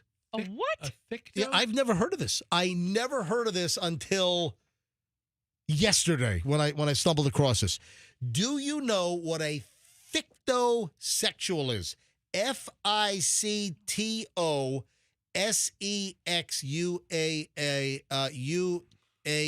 Fictosexual. All right, I'm sorry. Okay. All right. I don't think I needed to spell sexual. The sixth grade word you get wrong. The tough part you got right. All right. All I needed to do is spell ficto, Ficto, and then sexual. So, do you know what don't look it up. Have you ever heard of this? I never heard of it. I've never heard of it. You would know if I've ever heard of this because I would come up to you and be like, "Hey, did you ever hear of a fictosexual?" That's you. A fictosexual is somebody that is sexually attracted to fictional characters like cartoons or animation or anime. Oh, that's a fictosexual. Oh, I'm a fictosexual. Oh, that's then. Yeah. disgusting. Oh no. Oh, Fester, that is not you. Oh no, Jessica Rabbit. Well, that's one Fester of the fictosexual. That's one of the examples. Oh, That's one of the examples of a fictosexual. Yeah, when Who Framed Roger Rabbit came out, sometime in the mid '80s, it moved for Jessica Rabbit. Stop it! I never was into that. I never liked that. So if you fantasized about, is it fictional like in real movies? Like if you you're into Catwoman? let me take. Yes. But she's played by a real person. Yeah, like that's not a Halle Berry in Catwoman was a pretty sexy. Yeah. Catwoman, It's agree. Fictosexual is if you fantasized about hooking up with a character in a book, on TV, a video game character, for instance. If you have a love, an affection, a desire to be with, an infatuation with a character, that is considered fictosexual. Okay, so if Topanga calls me right now, we're going to coffee. Who? Exactly. What? If you know, Topanga? you know. Yeah. As in Topanga Canyon in the LA area? As in Boy Meets World. I don't watch that garbage. Well, listen, I'm telling Topanga. you. Listen. Yeah, guess what? Topanga is named after the canyon in the Malibu area. Listen, Topanga Canyon. Topanga Matthews from Boy Meets World or Topanga Lawrence, whatever her name is. She's a fictional character because she was on a situation comedy. Fictoexuality refers to romantic or sexual attraction toward fictional characters. And apparently this is a real deal. And you know when this really started? Early 90s animated superstar Jessica Rabbit seemed to have really awakened the fictosexualism in individuals. And Fester's even admitted that he's a fictosexual. I would have fictosexualized Jessica Rabbit. Like, I just think that's so crazy because I don't think you even liked that movie. I don't. That's what I said. I said I was never into that. You didn't like the mixing of the No, I don't like animated and the I hate human. that. Yeah. I hate the mixture of live action and animation. I hate it. I can't stand it. The one thing that sounds interesting is that movie that was shelved for years, the Wile E. Coyote movie. This was a couple years ago. Yeah, which that was shelved, and then we're going to just totally bomb it out and take a tax loss on it. And apparently that's that it's going to be coming out. Like where Coyote versus Acme or something? Yeah. It's a live-action animation deal where live-action lawyers are representing Wile E. Coyote, who's suing the Acme company for all of the bad products that hurt him in the old Roadrunner Wile E. Coyote cartoons. Okay, so bring it to modern times. Let's stop trying to, get it on with cartoon characters. Yeah. Let's say you felt the way about Ariana Grande in Wicked, or the witch in Wicked. No, but those aren't. They're fictional characters. No, it has to be. I think animated. I mean, that's what I can't delineate. It can't be a real person. Okay, then Topanga's out, and so's this Wicked character. Well, you know what? I don't think it has to be animated because fictosexualism is described as exclusive attraction to fictional characters. I don't think it has to be animated. I think distinct from the desire for flesh and blood people. So it cannot be a flesh and blood person. And if Ariana Grande is playing a role, she's a flesh and blood person. Oh, man, that's really splitting hairs here. I'm reading it off of Wikipedia. Oh.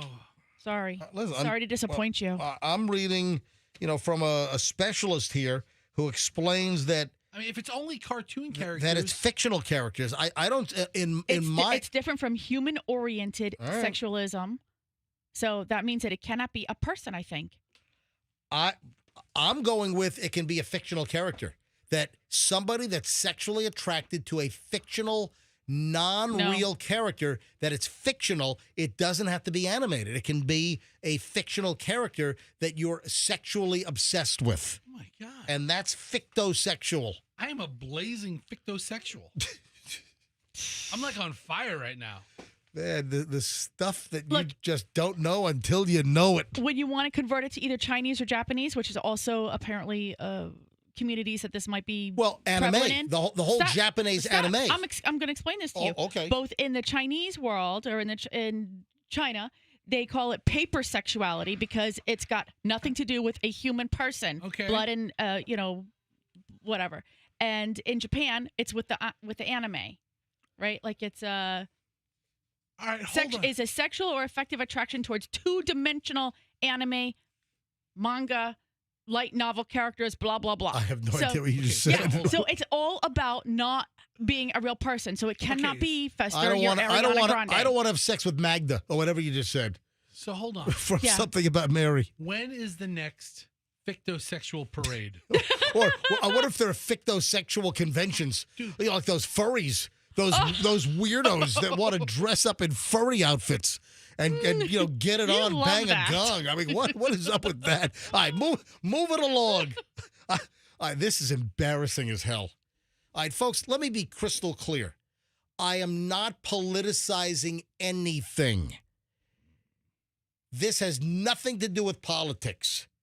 If this happened during the Biden administration, I would have done the same thing as I am if it's the Trump administration. What if it happened during the Rutherford B. Hayes administration? I'm just saying right now. Let's review the Hoover years. In the next administration, after the current administration, regardless of what the political party is, if this story comes up, I'm doing this story. This is nuts. What if it happened to James Garfield? Fester, shut up. All right, listen. The Secretary of Homeland Security has her purse snatched while eating at a restaurant in D.C. a mile from the White House with apparent Secret Service protection. What's her name? Kristi Noem. Noem. She was like a governor of like one of those lost states. Yeah, former governor of the least consequential state, like North Dakota. One of the Dakotas. Was she North Dakota? I can't. I don't even know. What was she governor of? So Kristi Noem is the Homeland Security Secretary. She's having a meal at a D.C. burger joint on Sunday, on Easter Sunday, and her purse is ripped off by a guy that strolls into the restaurant with an N95 mask on and makes off with her purse. An expensive designer handbag, apparently. I'm just assuming that because we found out that she had a Gucci little purse inside the bag. This is insane. So Kristi Noem is the Secretary of Homeland Security. Homeland Security created after 9/11, and the mission is to keep the homeland safe. Her purse is not safe at the Capitol Burger, which is the name of the restaurant, a mile from the White House. Capitol Burger? That's what it's called. It's called the Capitol Burger. So what was inside her purse? Inside her purse was $3,000 in cash, her driver's license, her passport, her Department of Homeland Security access badge, her apartment keys for D.C. She had makeup. She had blank checks. She had prescription medication. That's quite a haul for this guy. Security camera footage from inside the restaurant, this burger joint. It shows an unknown white male wearing what was described as an N95 style mask, making off with her bag while she was having dinner. I mean, say what? I mean, she's supposed to be under Secret Service protection. I mean, what is going on here? These guys were eating a double bacon cheeseburger. She claims that she felt a brush against her leg. She initially thought it was one of her grandchildren, but then she realized that her bag was missing. And this guy apparently walked into the restaurant with his face covered by a mask, walked by her table, and apparently had some slick-ass move where he was able to, grab her purse with his foot and kind of lift it away and then take it off his foot. And then he held it underneath a jacket or something and then made his way out of the restaurant. Okay, so her purse was on the ground, on the floor. Is that where you keep a super fancy bougie purse? Well, with all kinds of national secrets in it? All right, now how often do I leave my purse on the floor when we go out to eat? Where do I put my purse? On the chair back? Or either on the chair back or I find chair, another chair. Sometimes I'll grab a chair from another table to put it on. So we don't know, or at least I haven't seen what brand the stolen purse was, but inside the pocketbook was a Louis Vuitton Clemens purse. So what is that like a small, is that like a wallety change? So inside the big purse was a Louis Vuitton Clemens purse. That retails for $600 apparently on the website. That's just a wallet. Is it just a wallet? It's not a very big purse for $600. You know what it is? It's the old style of wallet like your mom had and I had before where you fit the checkbook in it. So it's the long zippered one. Yeah. It's like so she probably did. Checkbook. Yeah. So she probably had, a lot of dollars in there, right? So you want to have a wallet like that because the amount of money that she had wouldn't fit in a smaller wallet. The security footage, which was reviewed by the Secret Service, showed a white man in an N95 surgical mask, dark pants, a fur-type collar, and a ball cap ripping off Noem's bag before leaving. He did some kind of foot maneuver to grab it with his foot and then covered it with a jacket and then hustled out of the restaurant. Now, was she targeted? Did this guy know that he just ripped off the purse from the the Secretary of Homeland Security? My God. I mean, just You know what? insane. What? How long is it going to take her to replace her passport? Does she have to go to the USPS and do the emergency passport? Does she get expedited service? I'm guessing she can make a call. You think so? I'm guessing she had a new passport on Monday, yesterday. They might have even opened up for her late on Sunday night to issue her new passport. So yeah, the Capital Burger, MJ, is a spinoff or a subsidiary of the Capital Grill. Oh, I didn't know that. So Really? it's a high-end That makes burger sense. joint. So it's Darden? Yeah. Wow. But Look still, at that. It's crazy. I mean, how many Secret Service agents does she have? And who was she there with? I don't know. You mentioned grandkids earlier. She was with her, but why was she carrying $3,000 in cash? Okay, I was thinking about this. You know why? Because if she has a lot of grandkids and maybe she might just say, "Oh, here's $100 or $20. Go, run in here and get this, or run in, Oh, yeah, because you hand the 6-year-old grandkid a $100 bill every day. No, I didn't say that. I'm saying I'm- like either to the mom or like her kid if it's her grandkids, or if she needs to give her just $20 to run in somewhere and grab something. Sometimes it's easier to just give the child a little bit of cash and have them run in. Well, the question was asked about the $3,000, and apparently it was said that her whole family was in town, including children and grandchildren, and she was using the cash withdrawal to treat her family to dinner, activities, and Easter gifts. Yeah, okay. Well, what's wrong with a freaking debit card then, or a Visa, MasterCard, or American Express? I don't think I'd be carrying $3,000 in cash around. I don't know. I mean, you don't plan on it getting stolen. Did this dude, did he target her or just hit the jackpot? Because guess what? Not many purses that you're about to snatch in D.C. are going to have $3,000 in cash in the purse. All right, so he's at this burger place. He sees what seems to be a good size, fancy purse held by a person who seems fairly put together. With a bunch of men hanging out with her. Is he going to take my purse or Christy Noem's purse? But how does the Secret Service then not run after the guy? I don't understand. They did it. It might have been 10 minutes before she figured it That's out. where was Secrets? If she has Secret Service detail, where the hell were they?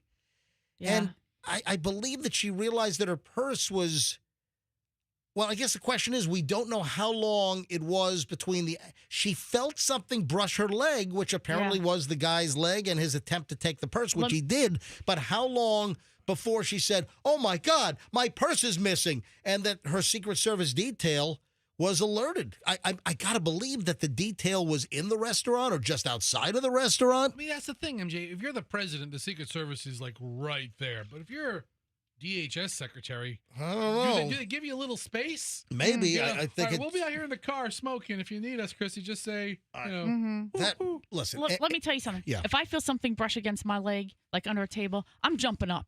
I'm not just going, "Oh, what was that?" and like continuing eating my cheeseburger. Not her. Any way you slice it,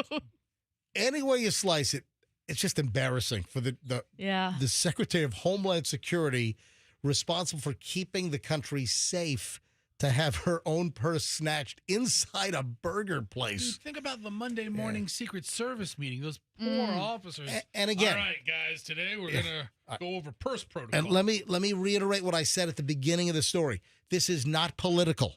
I'd be doing the same story if this were a female Department of Homeland Security member that was in the Biden administration or an upcoming potential future Democratic administration. It doesn't matter to me. Republican, Democrat, it's just a crazy story that it happened to the head of Homeland Security. That's all I'm saying. So it's just embarrassing as hell. I mean, if Thomas Jefferson's man purse was stolen while he's serving the Washington administration before he resigned, But where were the Secret Service eyes on her, the purse, or anyone suspicious walking in, or just? Don't you think a man walking in through a restaurant like that with a mask on at this moment is a little suspicious? Not in Washington. Hey, have you heard of what I'm calling Walmart meat jail? What? I haven't seen this, so I wonder where this is. Walmart meat jail. Talk about fantasy. Oh my God! All right, that's my. Sign me up. All right, listen to me. That is my description. That I've. Oh, so nobody else is using it. Well, hold on a minute. I type in Walmart meat jail and No, nothing comes up on Google. all right. If you Google Walmart meat jail, nothing's going to come up. All the right. first thing that comes up is prison food All right, at Walmart. I invented Walmart meat jail, or I invented the term Walmart meat jail. What I want to know is where this is happening.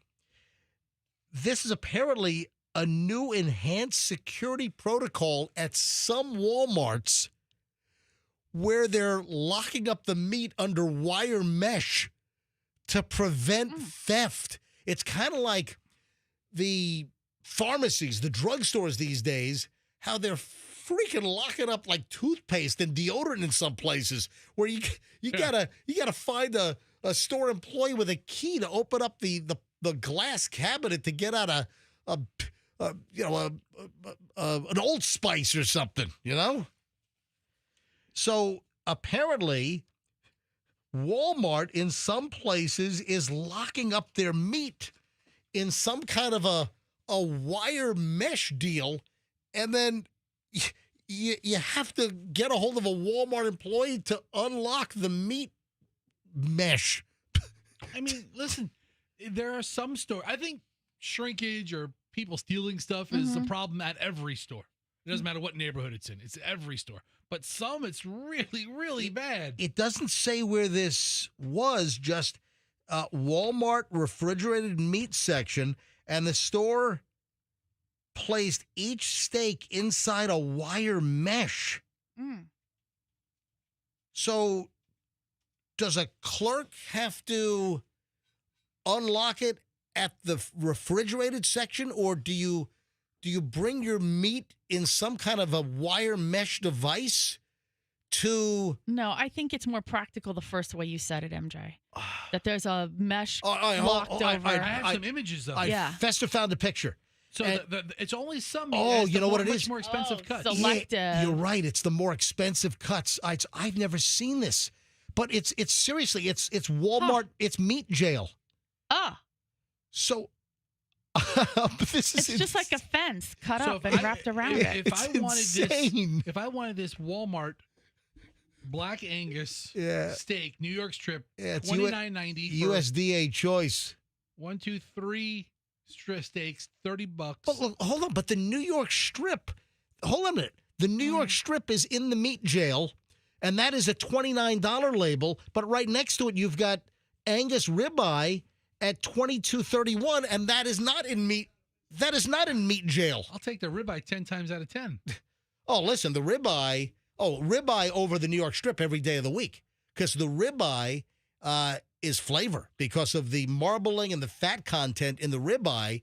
That's the best cut. The best steak you can get is a great ribeye, hands down. Filet mignon. I mean, the filet mignon is like. Seriously, the filet mignon is like, Michelle, you are a filet mignon floozy. I don't know. Okay, whatever. No, seriously. All Michelle will order when it comes to steak is filet mignon. Okay. All right. Oh, it's the softest, butteriest, but it is like the least flavor. The filet mignon has the least flavor because it has the least fat. Fat is flavor. Hey, that's why God put ketchup in steak restaurants. It's also called butter. So... All right. So it looks like they're little chain link bags because you can see how like the bag kind of tapers off on the ones closer down. Yeah, but so then you pick it up and you take it to the register, and it has like the security tag on like it. the Sensormatic thing. Yeah. That then would set off the alarm at the door of a store, like like that thing right there. So has anyone seen Walmart meat jail at any local Walmarts? So it doesn't say. So Fester found the picture on Reddit. And how long ago is this? Let me see the date on this. That's actually a couple of years ago. I don't even know it looks like this anymore. I don't know. Yeah, so this is a 2-year-old picture. But are there any Walmarts locally where they have the meats locked up in a wire mesh thingy-majiggy? Anyone, hey, let us know.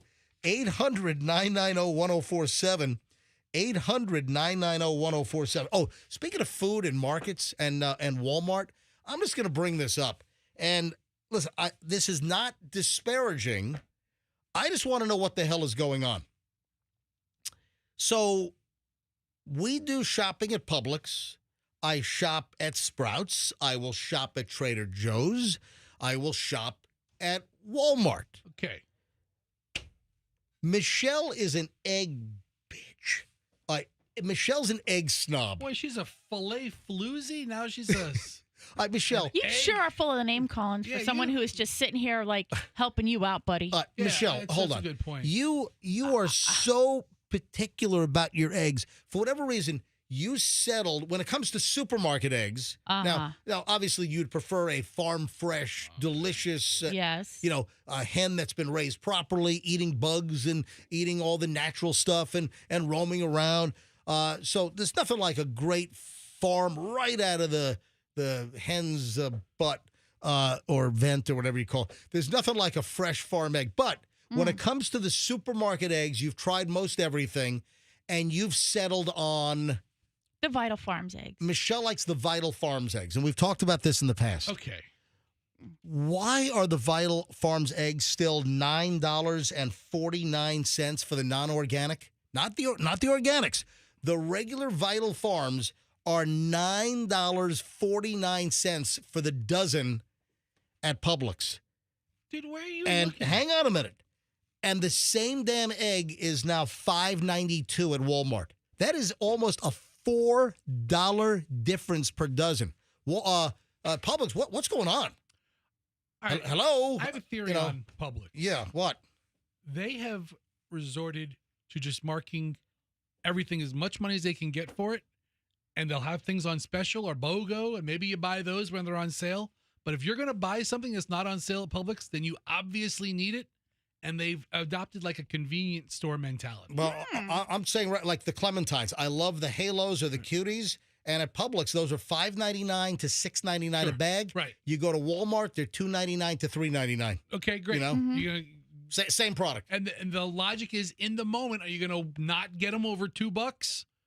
Maybe, maybe not. But $4, a $4 difference. Michelle's Vital Farm eggs are $5.92 right now at Walmart, and they're $9.49 for the dozen at Publix. I'll tell you- $4, that's ridiculous. Okay, but I'll tell you this, though. If you go to Publix and you ask somebody what aisle is something in, there's somebody to ask, and they will walk you to the aisle. Yes, that's that true, is, Fester. that is Okay, true. hold on a second. That is And true. I don't know when I've been in a Publix and I haven't said or haven't thought it was clean. Well, you know? Yeah. I mean, I've been to a Walmart, looked like there was a murder scene there for a couple of days. Walmart, nobody knows where anything is, and you can't even. They don't even understand English. Half the time. They don't. Yeah, I mean, you go to Publix, the staff at least makes an attempt to welcome you and engage you in conversation. No, listen, I don't feel that service at Walmart. And at Publix, they bag your groceries for you, and they offer to help you out. Yeah. Listen, there are some great BOGO deals at Publix. Sure. Listen, there are some great prices at Publix. Absolutely. And some of the BOGOs are fantastic. Absolutely. But you're paying a higher price, I think, for the service and the Yes. facilities. Yes. But $4 on the Vital Farms eggs difference is that's Because they can. That's a little too much. Just like the plumber. Just a little too much. All right. So yesterday I said that I was gonna discuss a new piece of bumper music that I introduced to the show. All right. Because I played, and this happens quite a bit. I'll play a piece of music or something comes up on the show and people are like, man, I can't get that out of my head. What was it? Or and a lot of times it's bumper music. And I'll use some music, coming back from a commercial break, and it happens all the time. People say, hey, what was that? I couldn't quite place it. I know I've heard it before. So I played a new bumper music yesterday. And literally, I played it at 6:40. I played this. Where is this? All right, here. Coming out of the 6:40 commercial break, going into Morons in the News yesterday, I used this bumper music.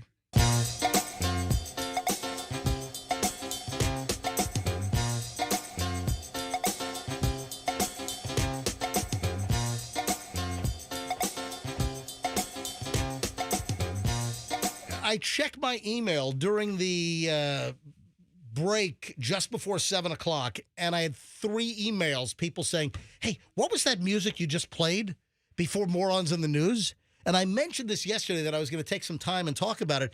And Michelle, I told you to hold back because you were about to blurt it out. You knew what this was. And I know there are people listening right now that are like, man, that sounds really familiar and it's certainly catchy sounding. All right, so... Is that a repeat? Is that a loop of like 8 seconds of audio? I looped it, yes. And Okay. so I looped it, but somebody else looped it. The reason why that sounds familiar is twofold. That was used in a catchy little hit just before the turn of the century. Way back in 1999. But you should know this, Fester, because it was being played, I think, all the time. I can hear the song, but I can't place Yeah. it. Now, wait a sec. I've got 3 parts to the story. The song from 1999 that the reason why that sounds familiar is this.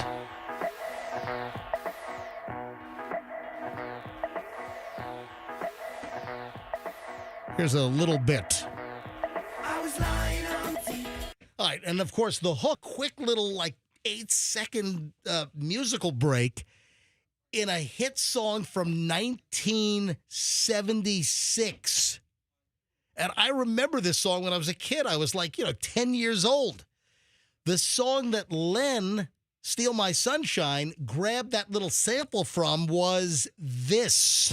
From the song More, More, More, How Do You Like It? How Do You Like It? And that was like a disco era hit from 1976 by Andrea True. And it was a hit song. I mean, that really charted well in the it was a big top 40 hit. And it was February 1976, and the actual band was Andrea True Connection. And this is what's crazy about the story. She was a porn actress. Oh. This Andrea True... It was recorded in Jamaica, believe it or not. And then there was some kind of drama that they couldn't pay the bill for the recording studio. So the recording studio, I think, ended up with the rights to the song. And then and then she was a porno star. She did porno movies in the early 70s. It sounds like she's actually reading dialogue from a porno. Listen to it.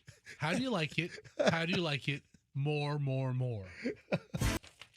Appease the audience when they ask a question. So, and I have no idea what Len and Steal My Sunshine is doing these days. They are dead. No, they're not. It could be. I think. Oh, I think the woman is dead. I think that. Aha! I think. I just guessed. I think the former porno star. Oh, her. Yeah. I think she's passed on. Andrea True. I think she's not with us anymore. So. Oh, by the way, the Pope funeral will be Saturday.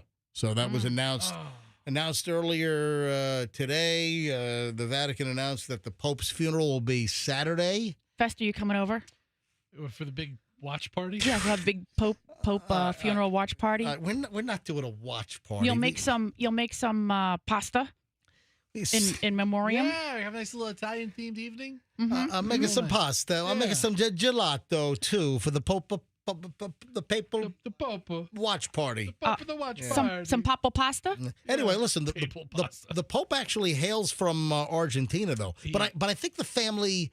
I think when he was a kid, I think the family emigrated from Italy to Argentina, to South America, if I'm not mistaken. But well, I'll get us some of those hats. Maybe the Pope hats or cardinal hats. No, Pope Francis was born in Buenos Aires. Yeah. Oh, okay, but his family. I think his family. I think his parents were originally from Italy, if I'm not mistaken. So he was born in Argentina, but I think his mom and dad in the 30s, a lot of Italians moved to South America. Mm-hmm. All right, I think his parents came over. Yeah, all right. Okay. Rest in peace, Pope Francis. And listen, the whole fascinating process of choosing a new pope will be initiated within the next couple of weeks, 15 to 20 days or so. And I know why you like this. Because it's so secret. And you just really wish you could get all up in there and like watch it happen. You don't like anything that is closed door and secret. You do not like it. And so this like fascinates you that it's all like secretive. It fascinates him because he saw a movie. Like Stealing My Sunshine? Yeah.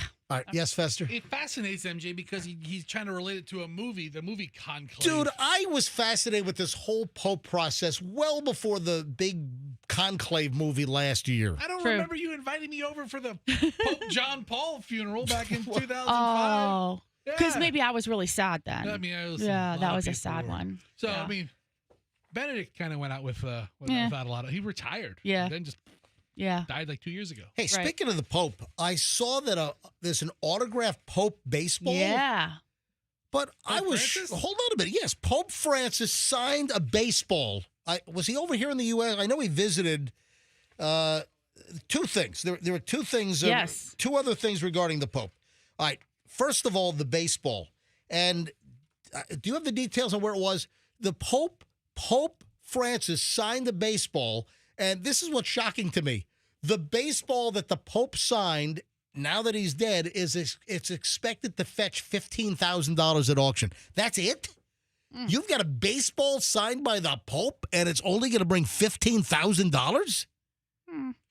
That baseball ought to be worth a whole lot more with a Pope signature on it.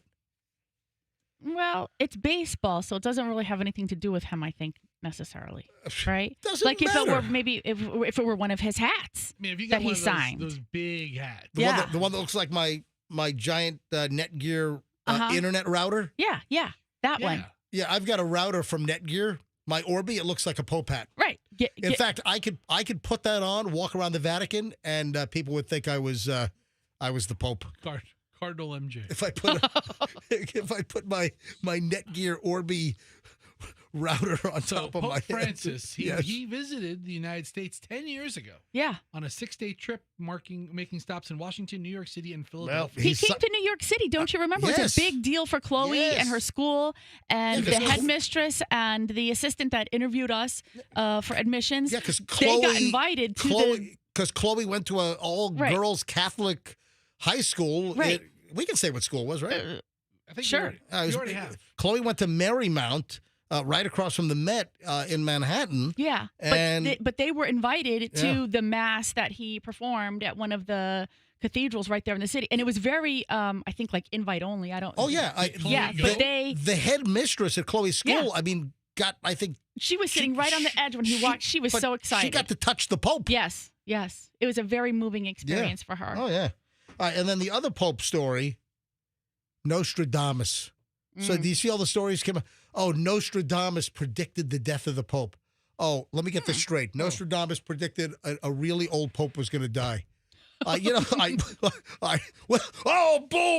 bam, there you go. This Nostradamus crap, give me a break. I mean, it's all generalities, and it's all crap that just happens in normal Earth cycle, human cycle. Stop with the Nostradamus stuff. Oh, Nostradamus predicted that the Pope was going to die. Yeah, okay. Yeah. Old popes die. Duh. A whole bunch of people sent me all this Nostradamus stuff, emailing me, or people send me reels where someone's like saying, oh, Nostradamus has predicted the death of the Pope. Okay, yeah, all right. But a shocking prediction.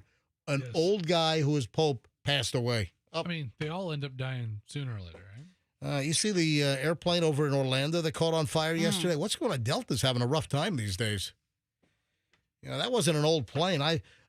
Delta is still my airline of choice, and I do like Delta. I've usually been very happy with Delta, although Delta does, I don't know if you should use the word boast, but I was going to say Delta boasts the highest aged fleet in the industry. Well, Delta's planes are among the oldest of the U.S. legacy carriers. Okay.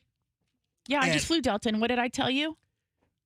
Yeah, what was it? Looking pretty crappy? No, remember Chloe, when we got on the plane, she was like, well, this is really weird, because we got to the back of the plane and we had back of the bus seats, and it was a whole separate section, and they didn't even serve us anything. Yeah.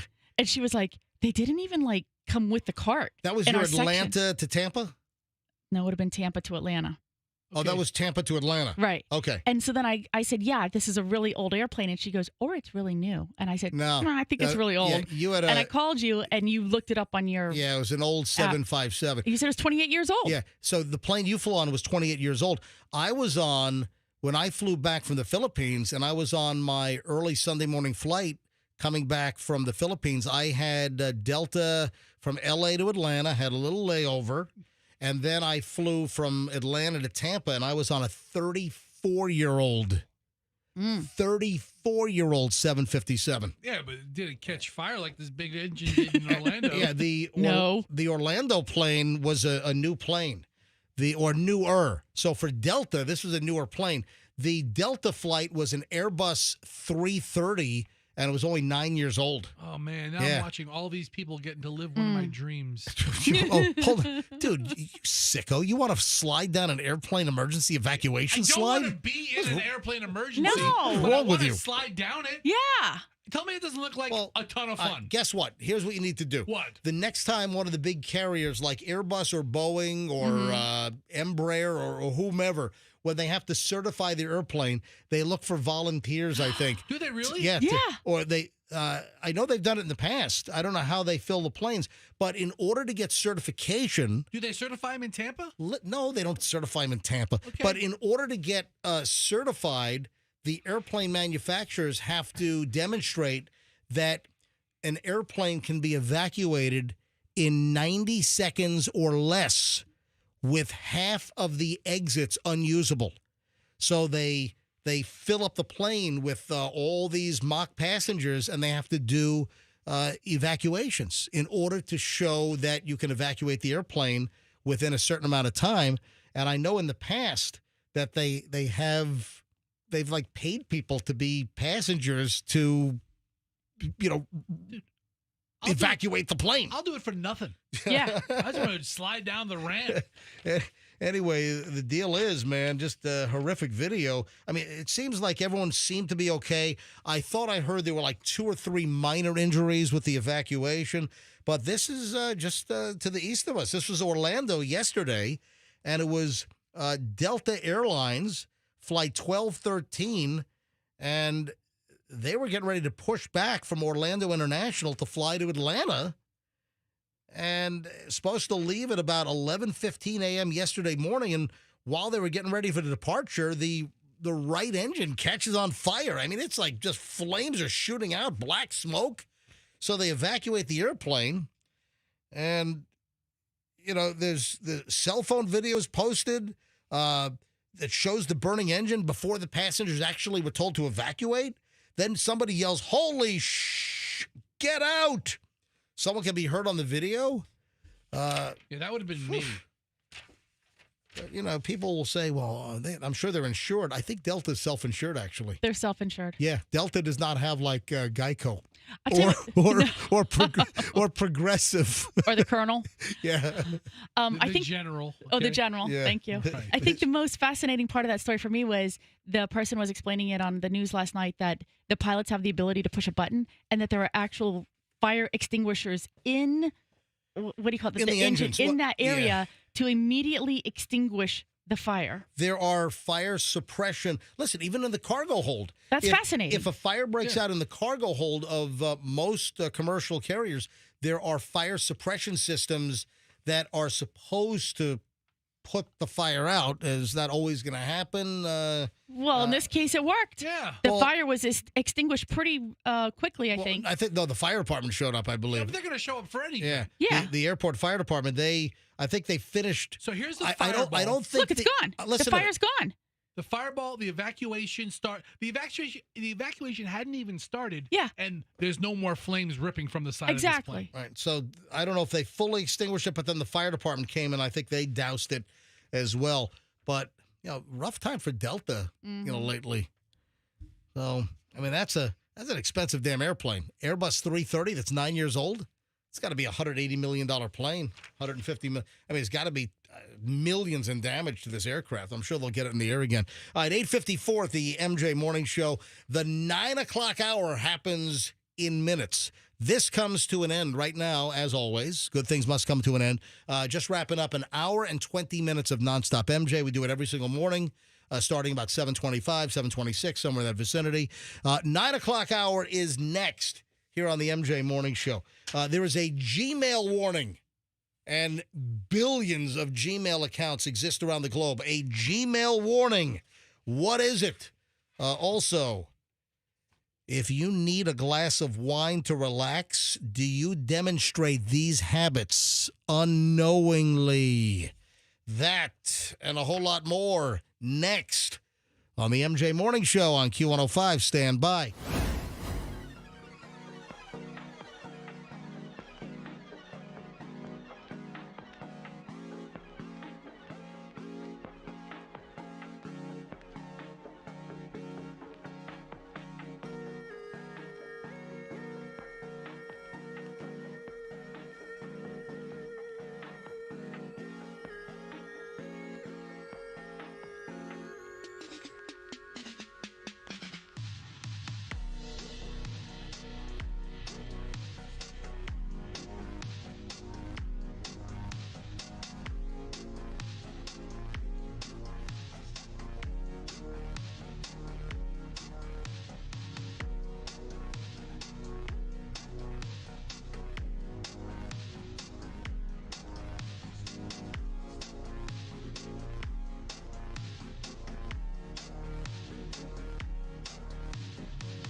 Another edition of Tampa Bay Gone Crazy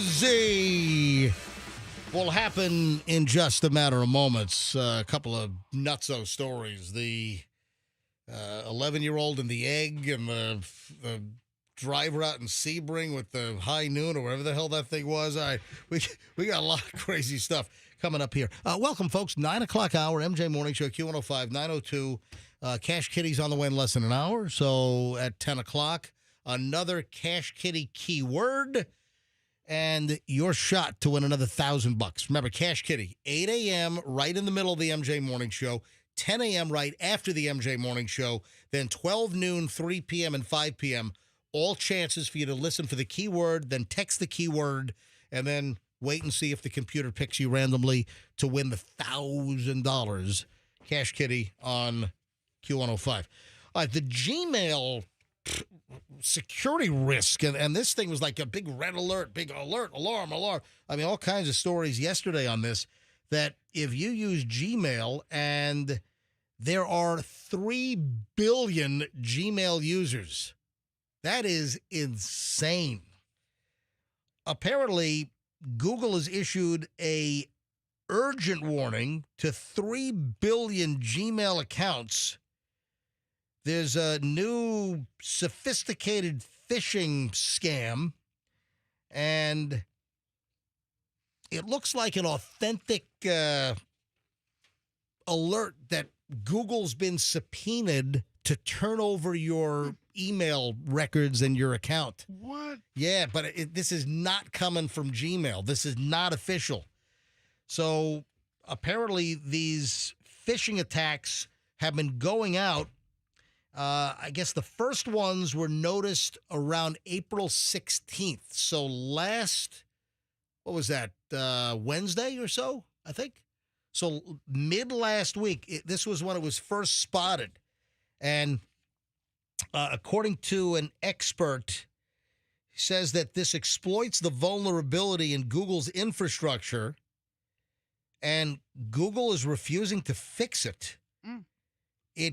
This phishing trap, it looks like it's an official-looking email coming from Google, and it appears to say that your Gmail account has been hit with a subpoena.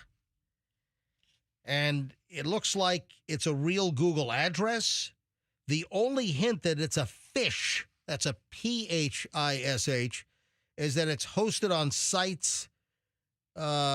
It's sites.google.com instead of accounts.google.com. So somebody found something close to Google. So again, sites, sites.google.com is fake. Accounts.google.com is real. But then a lot of times the phishing scams, they just don't look right. The English is botched or the form doesn't look right. This apparently is like perfect, and it's fooled even sophisticated individuals. So don't fall for this. I don't know if Google's been able to initiate a patch to try to catch this. Has it fooled you? No, I didn't get one. Because you said it has fooled sophisticated people. We shut up. And you are the most sophisticated amongst us. Very sophisticated. What are you doing? It has fooled sophisticated people. I'm trying to issue a public service here. Yes, people who walk upright and eat with utensils. I don't get it. Has fooled them. They're very sophisticated. As opposed to Neanderthals Yes. who are using Gmail all the time. God. But the sophisticated amongst us have been fooled by this, people. Yeah, so you can have some caviar now. I have been fooled by Gmail. Okay. So give me my Grey Poupon. All right, heads up, if you get a subpoena notice for your Gmail account, it's a phishing scam. Very unsophisticated, if you ask me, because unless you're really subpoenaed. How do you know? You'll know. You'll know if you're subpoenaed. What if you're really subpoenaed? All right. So you have to have a glass of wine to relax. Okay. Gotta have it. You know, you might have a problem if you say, "Oh yeah, I need a drink. I gotta take the edge off." Yeah, you might have a little problem. Right? It's not very sophisticated. Will you stop? All right, so yeah, okay. So end of the day, like the ladies' man. Would you like a glass of Courvoisier? I'm the ladies' man, Leon Phelps. I've known people who at the end of the night will have a drink. Do they ever say, "Oh man, I need something to take the edge off"? Michelle does it every night. No, I'm kidding. But I did go to a friend's house one time. Yeah. And the mom opened the door with a glass of wine in her hand, and it was like, I don't know, 4:30, 5 o'clock in the afternoon, and I was like, huh?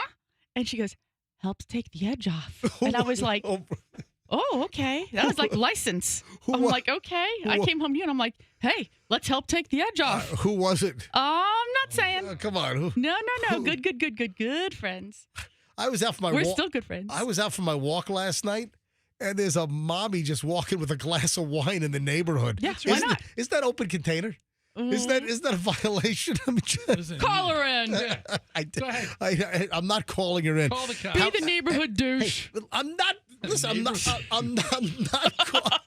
I'm just saying that I saw a mommy walking in the neighborhood with a glass of wine last night, which, by the way, is better than there was a trend a couple of years ago that some of the South Tampa mommies, they were cruising around in the golf carts, holding glasses of wine. They're driving the golf carts on the regular roads in South Tampa, and they're drinking wine. It's like, you can't do that. Why not? Because that's considered drinking and driving. You can't do that. Yes, it is. People don't know that. You can get a DUI on a golf cart. Yes. The whole golf cart craze, which I do not understand. Yes. All right. I won't get on my high horse about the dumb golf carts running all over the place. I don't get it. Let's get back to that glass of wine that you need to have at the end of the night to relax. I do not need a glass of wine to relax. I've never met anybody who needs the edge off more. In fact, my wine consumption is pretty much Friday and Saturday nights when we're watching a couple of movies at home. That's when I enjoy opening up a bottle of wine. Where were you going Not with on this? a work night or a school night for me. Where were you going with this whole thing in the first place? People that need a glass of wine to relax often display 7 signs, 7 habits, and they don't even know it. So how many of these wine sipping, I need a glass to take the edge off habits do you have, and you didn't even know it until I'm going to point it out? Number 1, they plan their whole evening around needing the glass of wine to relax. I mean, if they mention it several times, really could use that glass of wine. Yeah, that sounds stressful alone, like planning your evening with the glass of wine. If you routinely enjoy a glass of wine in the evening, you may not even realize how much that this habit shapes what you do. Many people in the group arrange their evenings around the practice, whether it's selecting a meal that pairs well with the preferred wine or ensuring they finish their tasks in time to enjoy the wine and not try to do liquored up tasking. I can't talk right now, Michelle. I got to finish up so I can have my wine. Right. I don't understand that. I'm sorry, I can't talk. All right, number 2. Just open the wine whenever you want. What do you Number 2, they have a favorite wine glass. Do you have a favorite wine glass that you always gravitate to? That could be part of the 7 habits that you exhibit without even realizing. I'm sorry. Isn't that called a wine glass? Yeah. I don't know. No, different type of glass, different bowl, different. Okay, then this person is much more sophisticated than I. I told you. Hold on. It's about to get more interesting. If I'm going to have a glass of wine to take the edge off, my favorite wine glass is my Yeti. Exactly. I'm gonna put a straw in the bottle. We'll see if Fester and I fit the next one. Or what if you just use the spigot on the box of wine? Just give it just to a me. wine box. I'll take it. If you punch a hole in the back of the box, it just pours straight out.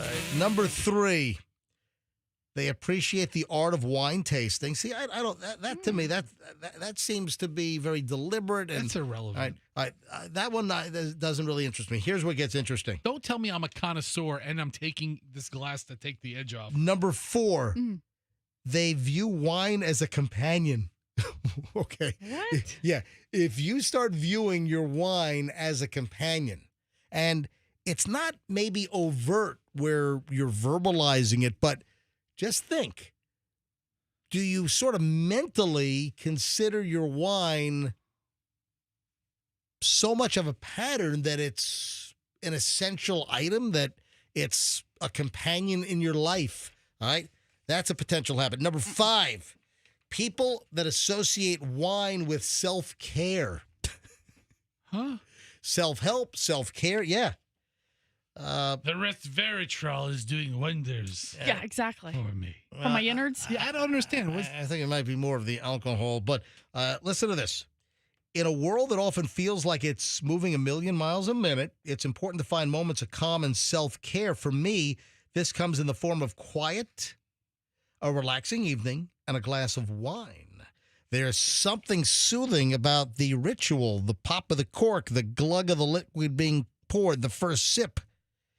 It isn't about numbing myself with alcohol, but more about taking a moment to breathe and present after a busy day. So it's not as much the alcohol, but it's the way that the wine makes you mentally feel. You are giving me examples of a connoisseur and a person with dependency issues at the same time. I mean, Conflation. They're very. I'm very confused right now. I don't drink something to take the edge off because I like the pop of the cork and the glug glug glug. I'm just saying that a lot of people just don't realize that they have these habits. Number 6. Well, they get boring after this. I've done the best I think they were ones. boring already. Yeah, I got bad news for you. What? Slick? What? Been there, done that. All right. Don't start boring me now. All right, number 6, they become curious about the different types of wine. Oh, very boring. I think that's more educational and connoisseur-like. And then finding the balance. Don't confuse a connoisseur with a functioning alcoholic. That's what you're doing. I mean, okay, all these things describe somebody who really enjoy wine. I have my favorite glass. I enjoy the history. Let me finish this up. Please. They find balance. And see, this could be problematic if you have to figure out how to work the wine into your life to find an acceptable balance. These are two separate people. Could that be a problem in your life? Yeah, when I'm on vacation and we go have lunch in Italy, I'm like, yeah, we'll have a glass of wine. But I don't have a glass of wine here during lunch. We should start. Yeah. 9 o'clock hour would be so much better 10 a.m. if you and I were drunk. Are you ready now for Tampa Bay gone crazy? Hey, listen, I have to say, Yep. kudos to where they're deserved. You came up with this segment a couple weeks ago. Yeah. I have never been disappointed by this. This is great. Yep. Thank you very much. You're welcome. Why you ass kissing all of a sudden? No, the last segment sucked. The whole wine thing, I didn't get that at all. It didn't suck. Okay, there's your ass kissing right there. Do you know how many people do wine o'clock? Do you know how many people? Wine o'clock? What is that? How do you even know this phrase? Hold on, you never. What's wrong with you? You've never You're heard of this person. You have a wine o'clock. You never heard of. You demonstrated a curiosity about different types of wine. You've never heard. You've confined yourself to having a balance where you don't have it during the week. You have it on the weekend. Does he have a favorite glass? He does. He only will drink it out of the certain type of wine glass. MJ only described himself. I'm like, give me one of those red Solo cups, whatever.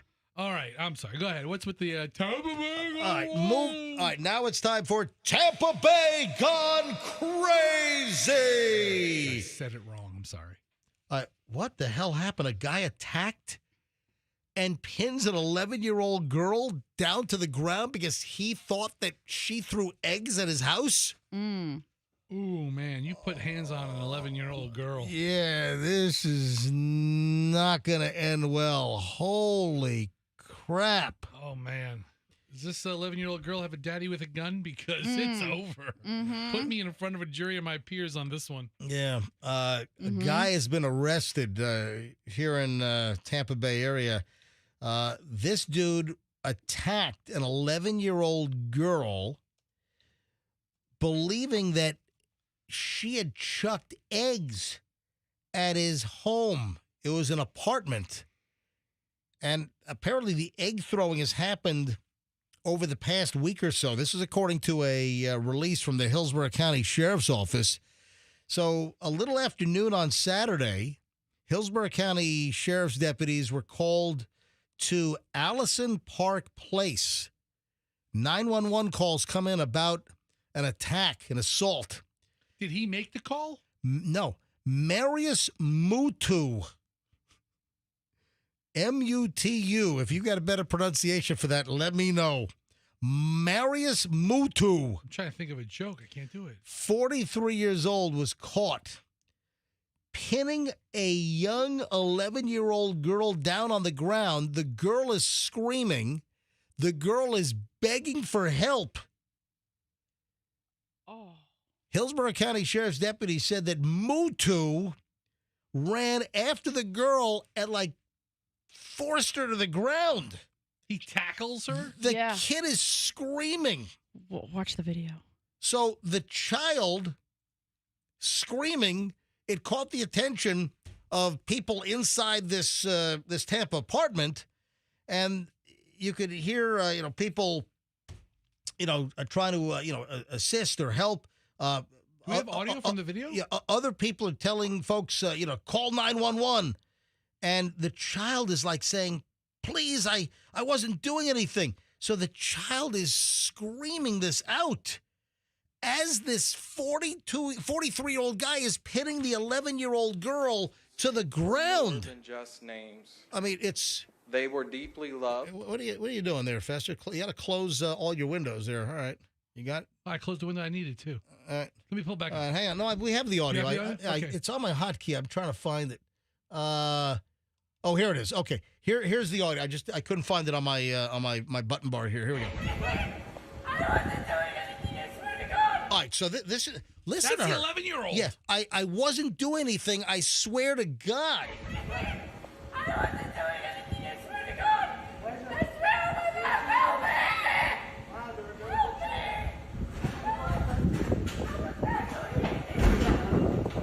I'm recording. Get off of her!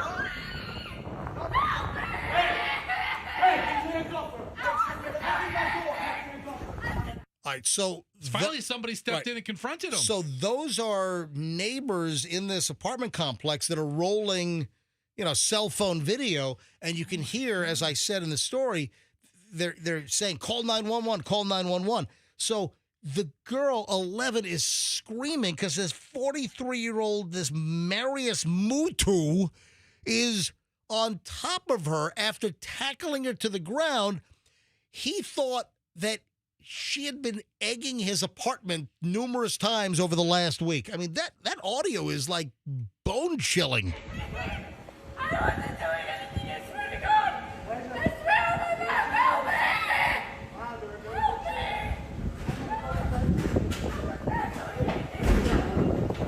I'm recording. Get off of her!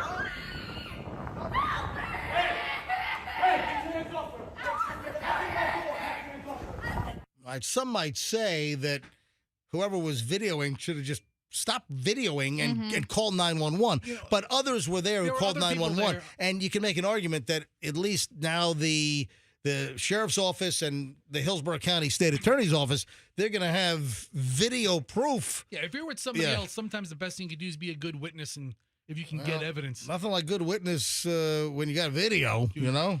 If I lived in that apartment complex and I would have heard that girl screaming. But that is just nuts. Does this Mutu guy realize he's the luckiest guy for not getting shot in the head? Wow.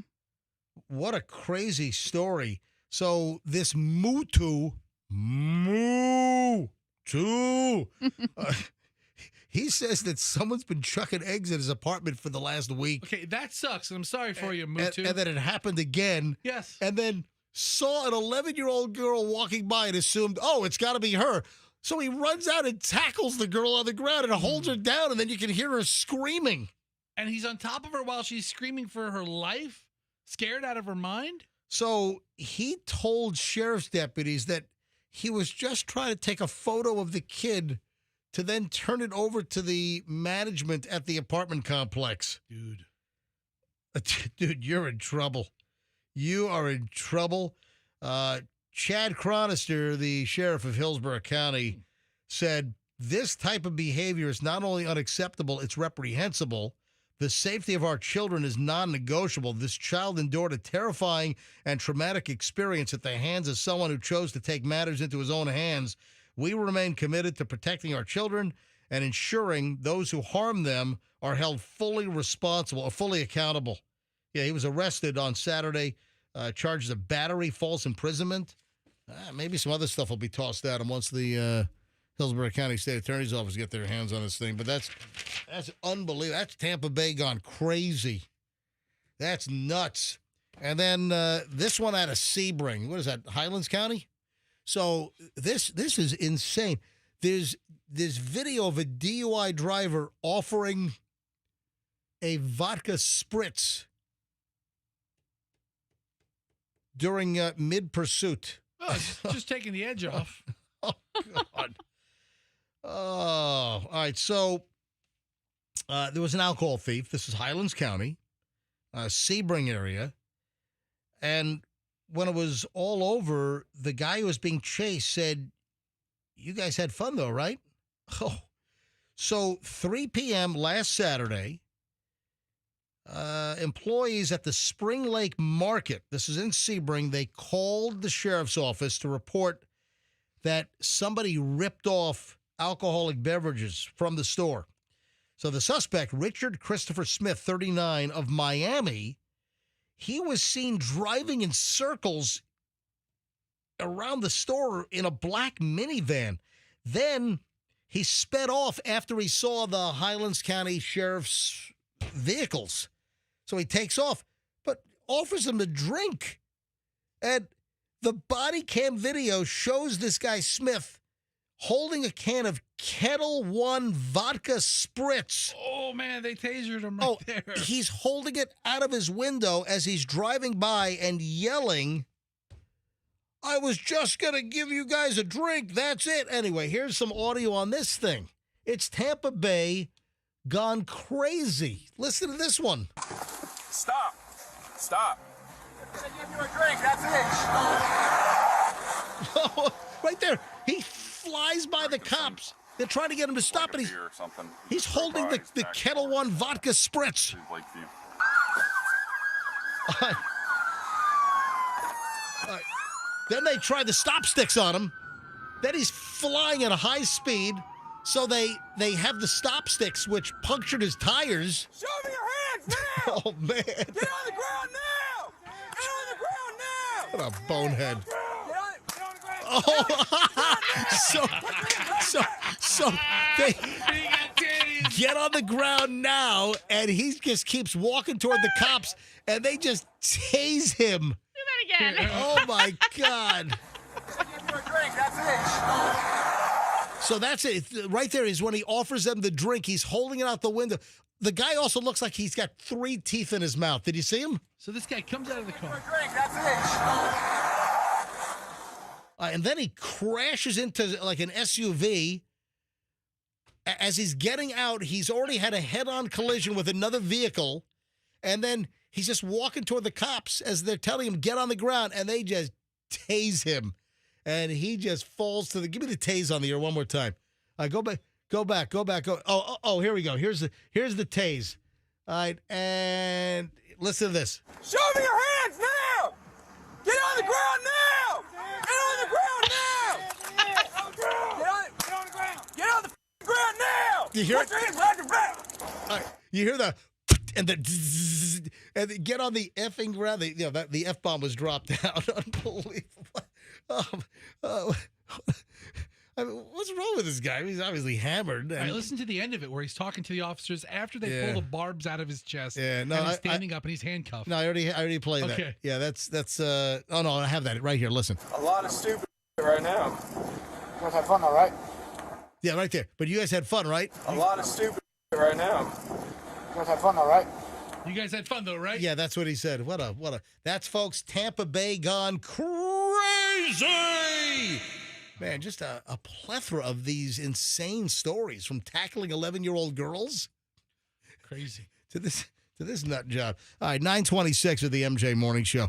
Final chunk of the MJ Morning Show is next. Michelle says that Kanye West has gone crazy again this morning. You have an update on Kanye West? Just back to his usual rhetoric on X. Oh my God! All right, so Kanye. Oh, and there's a report that he's getting back with the wife, Bianca. Yeah, whatever the hell her name is. Though she fled because she was like in like a nightmare with this guy, and now there's a report that they're back together. And then Michelle says that he's gone nuts on Twitter, on X. Hang on, it's coming up.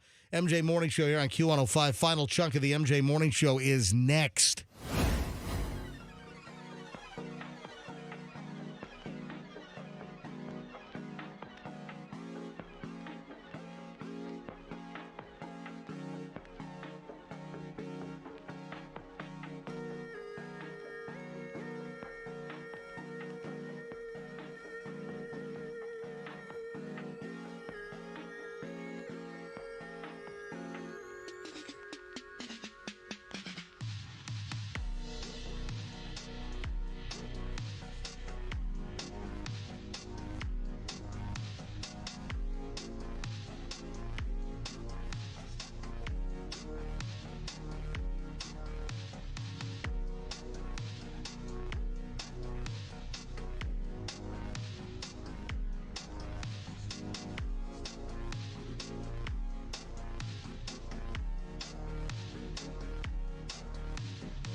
Show here on a to beat the Panthers. What are you on, FanDuel or something? And at Seminole Hard Rock Casino bets app or something? What are you? Those are two separate things. Two different sites. FanDuel is one thing, and then the Seminole Sportsbook is a whole different thing. A couple different sites over here. Yeah, they're pretty close. Late puck drop, 8:30 puck drop. Mm-hmm. Yeah, and then we'll have more tickets tomorrow. So we gave away tickets yesterday to tonight's game, and then tomorrow we will have tickets for Game 2. So tomorrow morning, listen to the MJ Morning Show. Of course, the Cash Kitty will happen at 8 a.m. and at 10 a.m. right after the show. So right now it's 9:35. Cash Kitty's on the way in 25 minutes.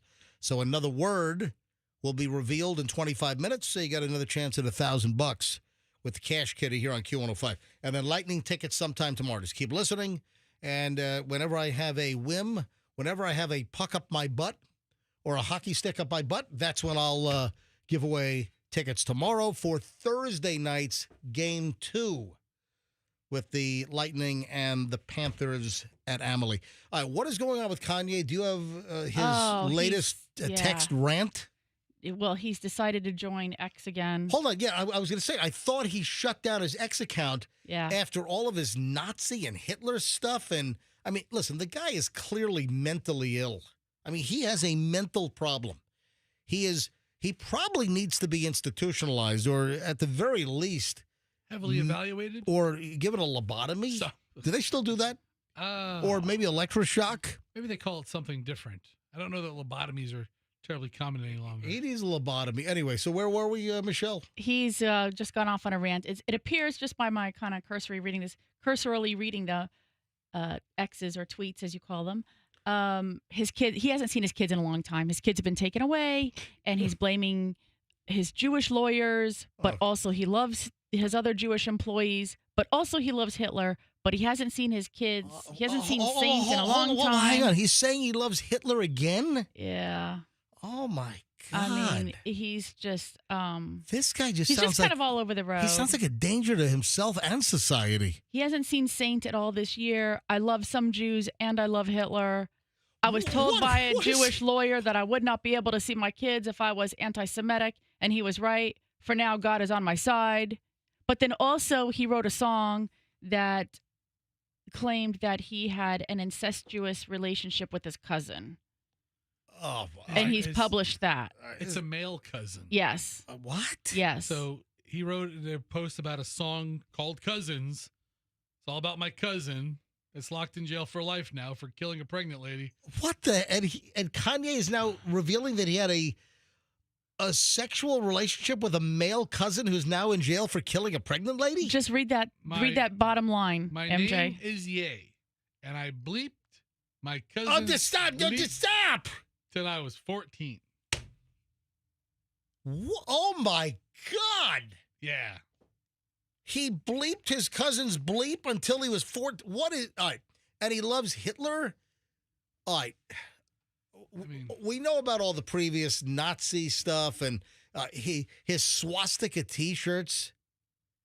Mm-hmm. And all this anger started because of his lawyers and their... Well, he hasn't seen his kids, or he hasn't seen Saint all year. I think it looks like he's claiming that the other kids have been taken away. Listen, he just needs to be like drugged and put in a padded room.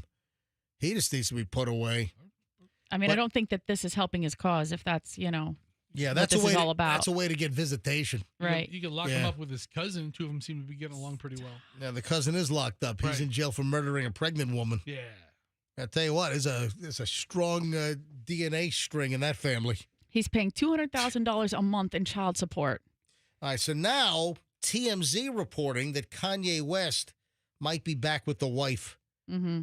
They had some dinner date together. Remember, she fled in horror because of his behavior. What was the final straw why she fled? Was it I think it was all the Nazi and Hitler stuff, right? It was like right after she went on the red carpet Yeah. with like a fishing net as a dress. Right. And then the next day he had like a line of swastika T-shirts, and she's like, "All right, check, please." Yeah, I'm out of here. Anyway, so they were spotted in Mallorca, in Spain. Kanye and Bianca were spotted over the weekend at an Indian fusion restaurant in Mallorca. Sounds good. The food, the Indian restaurant. I got no interest in Kanye, and she ran, but now she's crawling back. That happens a lot, It's a cycle. It's like an episode of Cops where the woman just got battered by the boyfriend. The boyfriend's got his wife beater shirt on. He's got spaghetti sauce stains all over the front of the damn thing. He looks like he's got 4 teeth in his mouth, a big meth problem. He goes crazy on the girlfriend.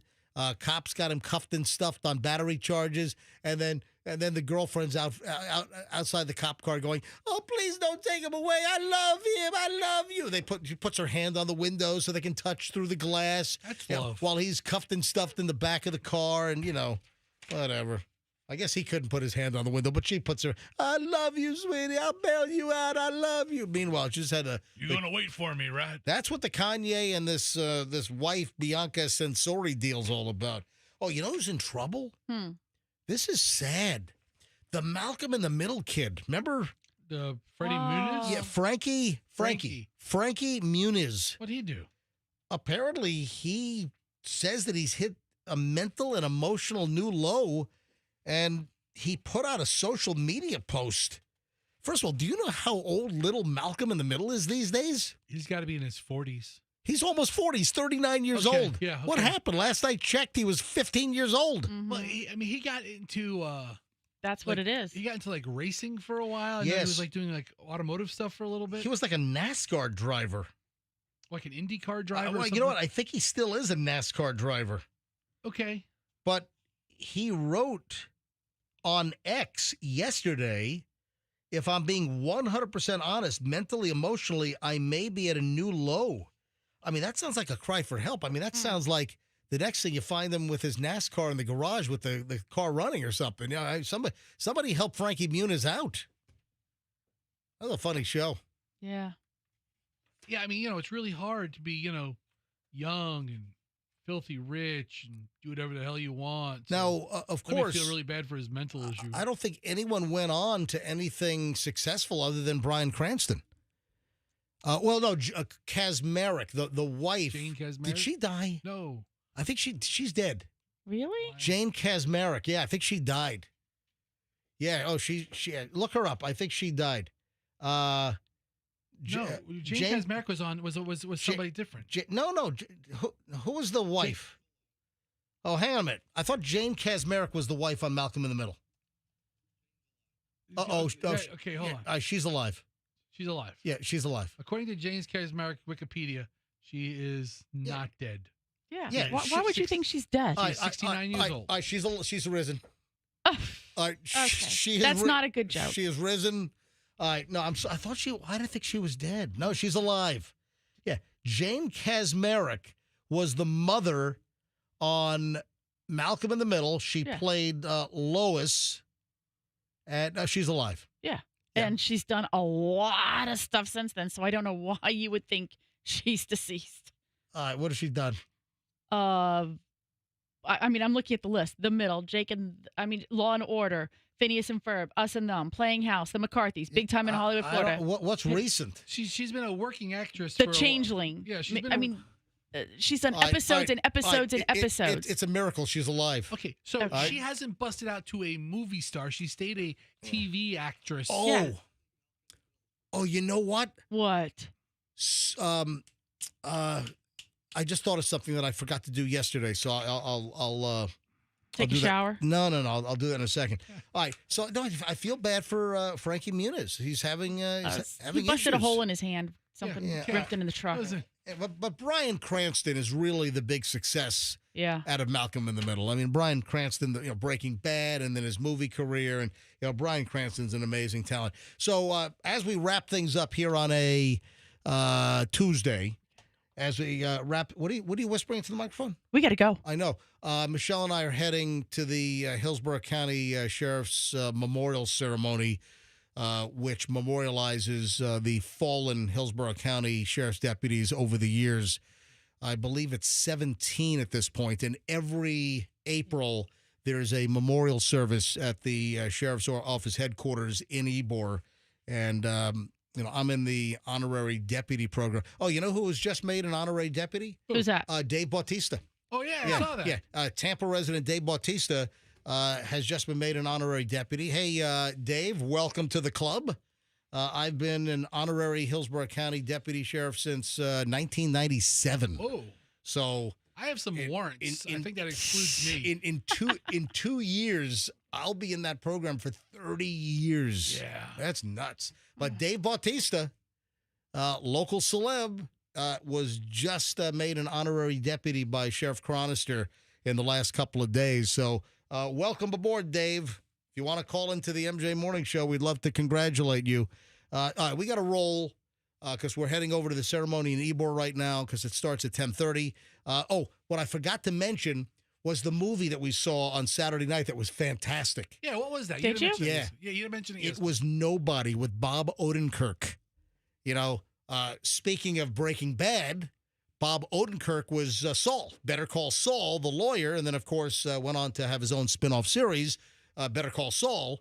Bob Odenkirk is in this movie Nobody, and it's a couple of years old. It is great. What a fantastic movie, Nobody. And then I saw that Nobody 2 is coming out this summer. Yeah, I think they're looking to make it a little bit of a series. Yeah, they're doing a sequel. Yeah, they're going to turn it into like John Wick with Better Call Saul. The same people did it. Yeah. Oh, did it? Really? Yes. Get out of here. I just pulled that out of my butt. It's the same. Really? The same producers? It's the same either producers or writers. There's some, I had no idea. And with that, we got to roll. Folks, have a great one. We'll see you back here tomorrow. Cash Kitty's on the way in 14 minutes at 10 o'clock. A new Cash Kitty word and your chance to win $1,000. Have a good one. Follow me on Instagram, Certified MJ Radio, and MJ Morning Show is the show account. My email is mj@mjmorningshow.com if you need to hit me up. And do me a favor, let's be careful out there.